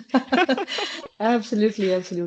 I think, it's a topic that we can discuss on and have more diverse perspectives and viewpoint into it. But of course, we should be mindful of the time, as well as some questions that's coming in the chat. So I'll try and pick up the questions from the chat from the time we've started our discussion. So yes, we've got, I hope I'm pronouncing the name correctly. It's Asoli, if I'm not mistaken, who's asked a question on how can we use our qualities as women to foster a culture that supports successful digital transformation or internal audit implementation or AI implementation, I would say, especially since the human element is at the core of any significant improvement and changes. Would you want to do this question, Emma, or you want me to handle it? I think this might be you, Aparna. Yeah, it's AI. It's AI. I mean, from my perspective, as I was mentioning earlier, women, we bring a unique quality that can significantly foster a culture supportive or digital transformation or intelligent automation. I think IA would be intelligent automation. And various factors that help or contribute or are the key drivers for that. One being, let's say, empathy and human-centric leadership. Digital transformation, I think it often fails when people feel disconnected, right, or threatened. But women leaders, as you were mentioning from your own thing, we tend to emphasize empathy and inclusion, ensuring that technology and adoption, we address the human concerns. I think this creates a lot of trust and reduces resistance to change. What do you think? Because AI or intelligent automation is great, but there's always that human element that needs to be taken care of. And I think women have a better way of looking at things when it comes to understanding that empathy and inclusion feeling that we need to give. What do you think, Emma? I agree. But I don't have any more to add to that. So let's take another question. Yeah, I get your point. Again, during my interaction when we were automating on especially working closely with the AI or digital transformation. The other thing which I believe is one of the key drivers, again, having a collaborative approach. We tend to include everyone cross-functionally. We don't have problems reaching out to people. We have an excellent way of building consensus, I would say, and nurturing relationships, which really helps break silos and align stakeholders toward common goals. Because yes, we need to achieve the goal of getting everything into a digital transformation, but we do have that collaborative approach that we focus being women, and I think we have a much better way of doing that. And probably from the lines of, I would say, communication, we have a very clear, transparent communication skill, and we are able to do that even during critical times, whether it be transformation, because we as leaders often prioritize dialogue and active listening, right? Making it easier to help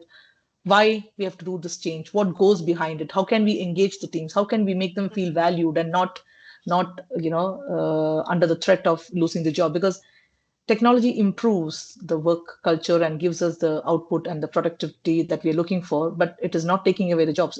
It still requires expertise and that human touch as we need it. And I think we can go on and on that, because there's a lot to deal with, like the adaptability. We are able to change depending on the situations. We have a better way of handling rapid shifts, I would think.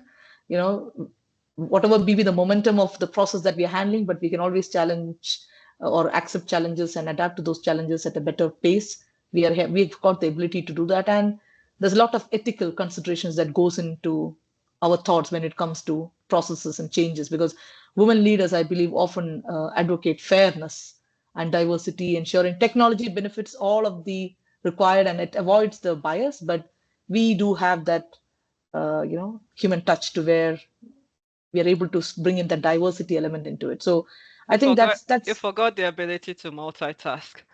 Yes. I think we can do a better job there than anybody else. I found that it's definitely in a leadership team that the balance, of having females in there as well as having other genders helps the businesses. I think we all agree to move forward with different perspectives, strengths, and that kind of thing. So it's what everyone is talking about, right? How do we become more equal or equality in like quantities and numbers?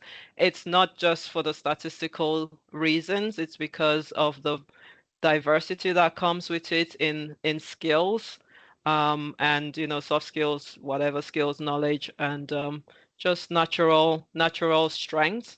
So that's the future.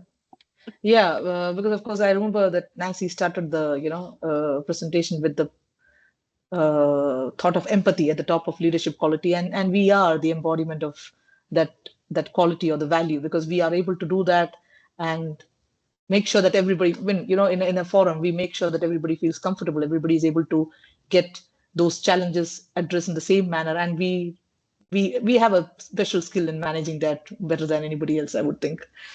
Yeah, and of course there are some other comments in the chat, but of course somebody's here correlating to your experience, and I'm saying that I can easily correlate myself and my experience to what has gone through and in the last 20 years. And somebody's asked you a name of book. Okay, you've already addressed the question. I think to wrap it up, it's to that career growth, it's to that challenges, it's to that inclusivity, it's to that leadership, that we look forward to, and women are required to be there without a second thought. Take that as a challenge, take it as a requirement, and make sure that we don't feel that we need to be on the second stage, and we should always be leading it from the forefront, right? So what's your closing thought, if you want to wrap it up, the session on women encouraging women in quality? My closing thought as a female is that I don't take an opportunity thinking I'm a female. I take an opportunity going, I'm a professional and I've got this, right? And so I know that it's different approaches. I am well aware that I have my gender, but I guess what I'm saying is I don't let it stop me. I don't let it kind of, I know I'm representing my gender out there, but I really look at it and I go, I can do this. I mean, that person can do it, I can do it. So that's my closing thoughts to you. Or to say that, there's nothing that I can't do, right? Right. It's education, it's knowledge, it's professional industries, exposure. We've all got it. Go for it. You know, it doesn't stop anyone, the gender. Absolutely. And in fact, just to add my perspective to it is that quality is a leadership enabler, right? And we have the opportunity to be able to engage with, organizations like ASQ, where we can share our experience, build that visibility. You're actually very right. Quality management is part of like business management training. Yeah. So the minute you have been able to master quality management, because you then are really showing data and showing the database reasons for improvement, that's leadership. That's Absolutely. really showing efficiencies and costs. It is absolutely. Yes, of course. And I think the exposure that we can get from inside and the outside of our organization will really help us accelerate our growth. Because to close it up, women in quality, I believe, have a unique opportunity to shape the future of business excellence. We should be using our opportunities, platforms like ASQ, globally to connect with people, learn the best practices and showcase our expertise. Because the more we engage, I believe the more impact we create. And that's why we are all here. When, as a head of QHSE, my role spans on ensuring compliance with ISO standards or driving continuous improvement. And quality has been the foundation of my career. It helped me lead, change, influence culture, and create that sustainable impact, and to be able to deliver what I'm doing right now. So it's a great opportunity. It's a great platform. And it's a great journey, and we just have to be managing it with confidence. Brilliant. I think it was a great few minutes discussion, just to open up our hearts and to see where we are and how we want to do it. And of course, there are some comments coming in through the chat as well. But yeah, all of them cheering for the fact that yes, there's a lot to achieve and there's a lot to go, and we are ready for it. Brilliant. With that, I believe we can wrap up the session. Over to you, Giorgio, if you're online. I cannot see you actually in my chat. I am online. I didn't want to There you are. because I was enjoying so much the conversation. I hope we didn't bore you. It was very, very good also because two women with so much diverse background in terms of country visited, country of origin, profession, work experience. There was so much at stake that just two people fill in the room in a great way. Thank you very much for sharing all this. I saw that Bitsam has been quite complimental also with what you presented. You can see the message in the chat. And I don't know how to wrap up better than how you did, so I don't want to add anything. I'm just proud that our past director was Nancy, that has been in her role and also at the ASQ director board for years. So in a way, it's also an evidence that ASQ can offer to whoever want to achieve more the possibility to go. We are not here to distinguish between genders, as someone wrote. Being women, being professional before being women, in your case, and in general, we are professionals, so we don't have to distinguish by anything else than being committed to quality and to our work. And I think you have shown that in a very great way. So thank you very much to both of you. Thank you very much for the opportunity, Georgia. And as we said, we appreciate the support, we appreciate the acceptance and recognition that we get, because even for the recent election, I've been given the opportunity to be elected as a secretary. That just shows that you walk the talk and you lead by example. So humbled to be here. Thank you very much. Thank you. For everyone else online, if you are still with us and we are happy for you to be with us, we have just one last part that we would like to share with you. First of all, obviously, the special thanks to all the speakers for the availability and for the professionalism that they have displayed during this event.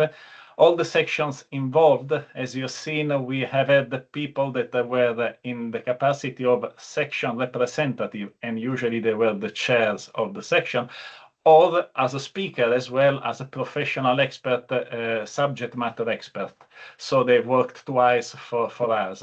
And of course, Nancy for her continuous support.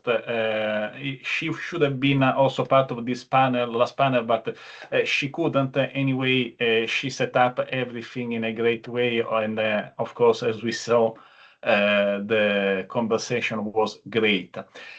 As I said, next year we will have an in-person meeting. So if you are interested, stay tuned. You will receive additional information in due time. We leave here in the presentation. I remember you will receive the presentation. I saw a lot of people asking, give us the presentation. You will receive everything, don't worry. Here there is also the link for the ASQ. If you are non-member of the ASQ and you are interested in knowing something more, be in contact. Finally, here you have a QR code. If you would be so kind as to scan it and to reply to, I think, 3 simple questions. It's not a boring, annoying, long questionnaire. It's very short. Just go to the point. We would like to know something about you if you want to share your email with us so we can invite you to following to next meetings. If you can share some feedback about today. It's very easy going, so don't be concerned about long questionnaire. We don't like those type of things. Now what we are going to do, thanks to the technical support of Justin, because as you saw, I had a small problem before I drop out for some IT issues. We are going to split the group in subgroups of about 7, 8 people. I will leave Justin to the side. The idea of this additional part of the event is to do a bit of networking, because of course, maybe some of you have been contacting each other. I received some requests on LinkedIn, be in contact if you want, but maybe a lot of us don't know each other, of course. So this breakout session is a way to be doing a bit of networking. We can give you some guide if you like, of course, introducing yourself to the rest of the team you will be assigned to, explain the reason for you attending today, what you have learned if you want to share that, and what additional investigation you may want to do in case some topic touch your interest, and so you may want to explore a bit more. Eventually, if you want, you can tell to your team what quality means to you. This is a good point that was presented today in the chat. I would advise to have 10 minutes in this session. You don't need to come back here when the time is over, or when you are satisfied, you can just leave. As I said, you will receive a certificate to assess that you have been in attendance today. The members will receive their RU, the certification unit, and we will try to make this recording available for everyone. So you should see online in the EMEA page on LinkedIn, and possibly also via email. We will share with you where you can find the video recording of this event. So for now, thank you very much everyone for attending today. I hope you found as interesting and enjoyable as I found, and in a way it raised a lot my knowledge on a number of topics, not last the perception of women in quality, that is extremely important. And I leave now Justin the technical part. Thank you, Justin, for the additional support in splitting the team in subgroups. And again, when you are satisfied with your networking, you can just leave. For us, that's all. Thank you again, everyone. Here we go.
Hello, anybody? I guess I'll start.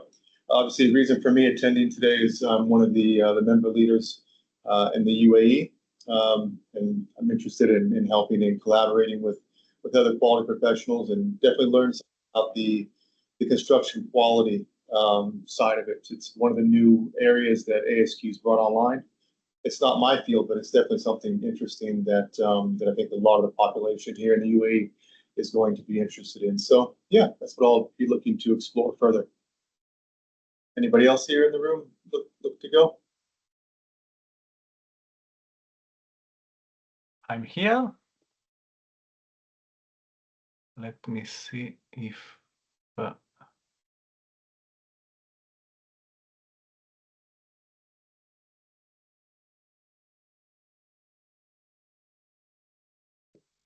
Justin, I can see that Shanvir is holding. I don't know if it is something that you have to solve.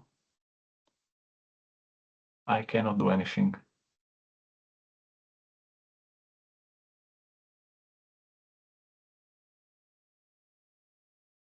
Mike, maybe allow Mike for all. I'm also allowing all the microphones. Have we allowed the microphone to people? Yes. Because here I'm still clicking on allow microphones. Should be able to do it now.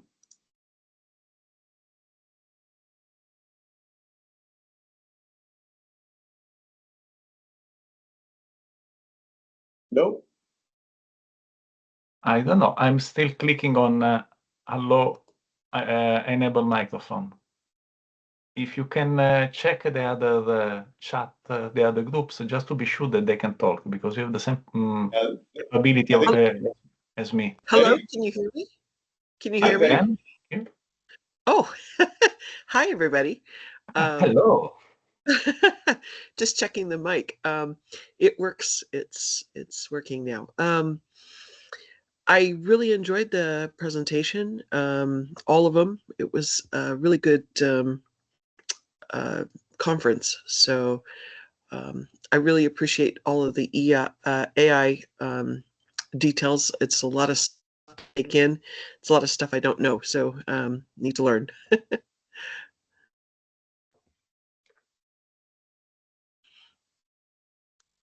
Okay. Thank you, Betty. Thanks for joining in.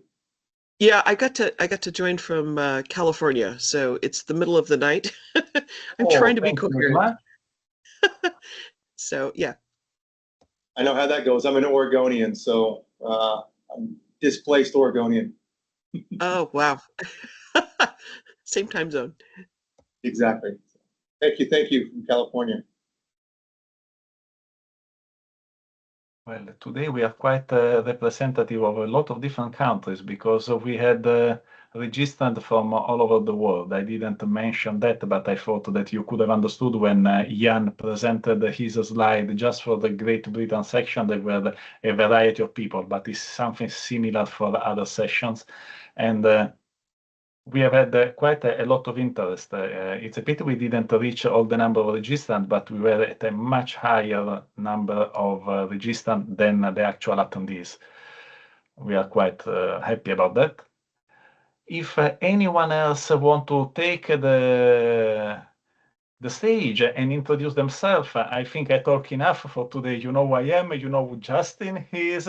Maybe if you want to share something about you, or what you learn, or what quality means for you, feel free to just interact the way you prefer.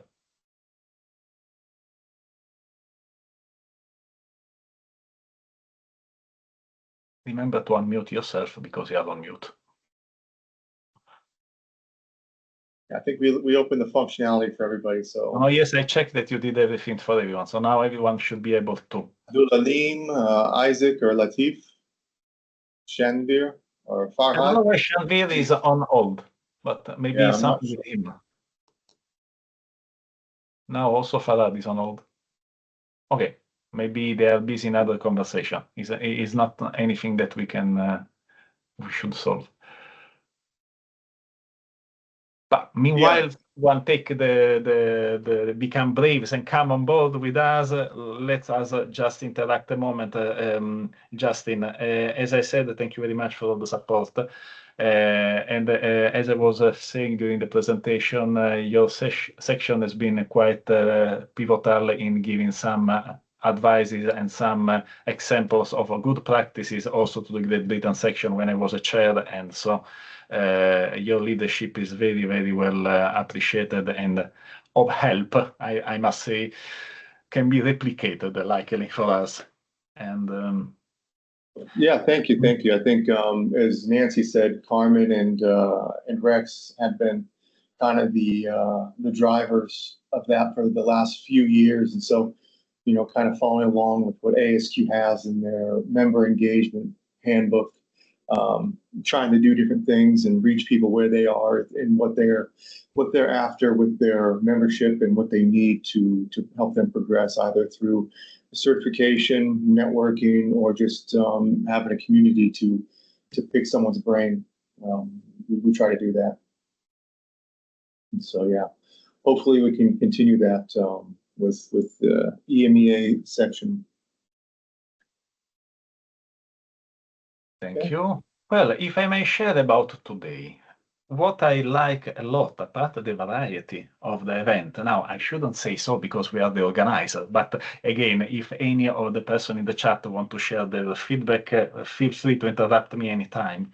What I like a lot was the variety of industries that were represented, because Jan, talking about Copilot, was covering more or less the basis, in the sense that regardless of how good Copilot can be as a software, still is valid for each and every industry. Then you can customize, but more or less is like ISO 9001. It stretches to cover everything. But then there were the other industry, the automotive and the construction, and specifically in construction, I was not aware of all the other artificial intelligence that can be used, that were giving some glimpse of how the same concept can be conjugated and can be cascaded down in different industries, in different sectors, to meet specific and quite tailored needs that maybe exist only in that industry and not in others. So I feel quite enriched by this event.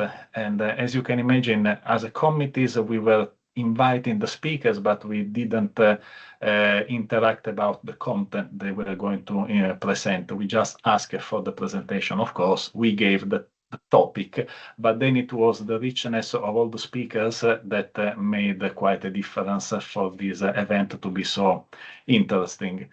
I don't know if, Justin, you share the same enthusiasm as me. Yeah, I think that we have a lot of really great content here and a lot of options going forward. Really looking forward to carrying this into events in the future and getting face to face in the coming events. Well, we again, just as a general topic, for the next event, it will be in person and will be in the Middle East. But we would be happy if anyone has a different location to propose. We can still try to add to the main event. Obviously, we have some resources. It doesn't necessarily mean we can go everywhere, but if logistically you can help somehow, we can also try to see if we can move from the main areas, because as you can see, there are mainly three sections. One is in Europe, Great Britain section, then we have two in the Middle East, UAE and Saudi Arabia. These are the most active ones. So happy to be with in other countries, but then we also need the local support from members and non-members willing to make our event accessible. Agreed, very much so. Well, okay. For now, I think thank you very much, everyone, and maybe we can close this section and this event for today.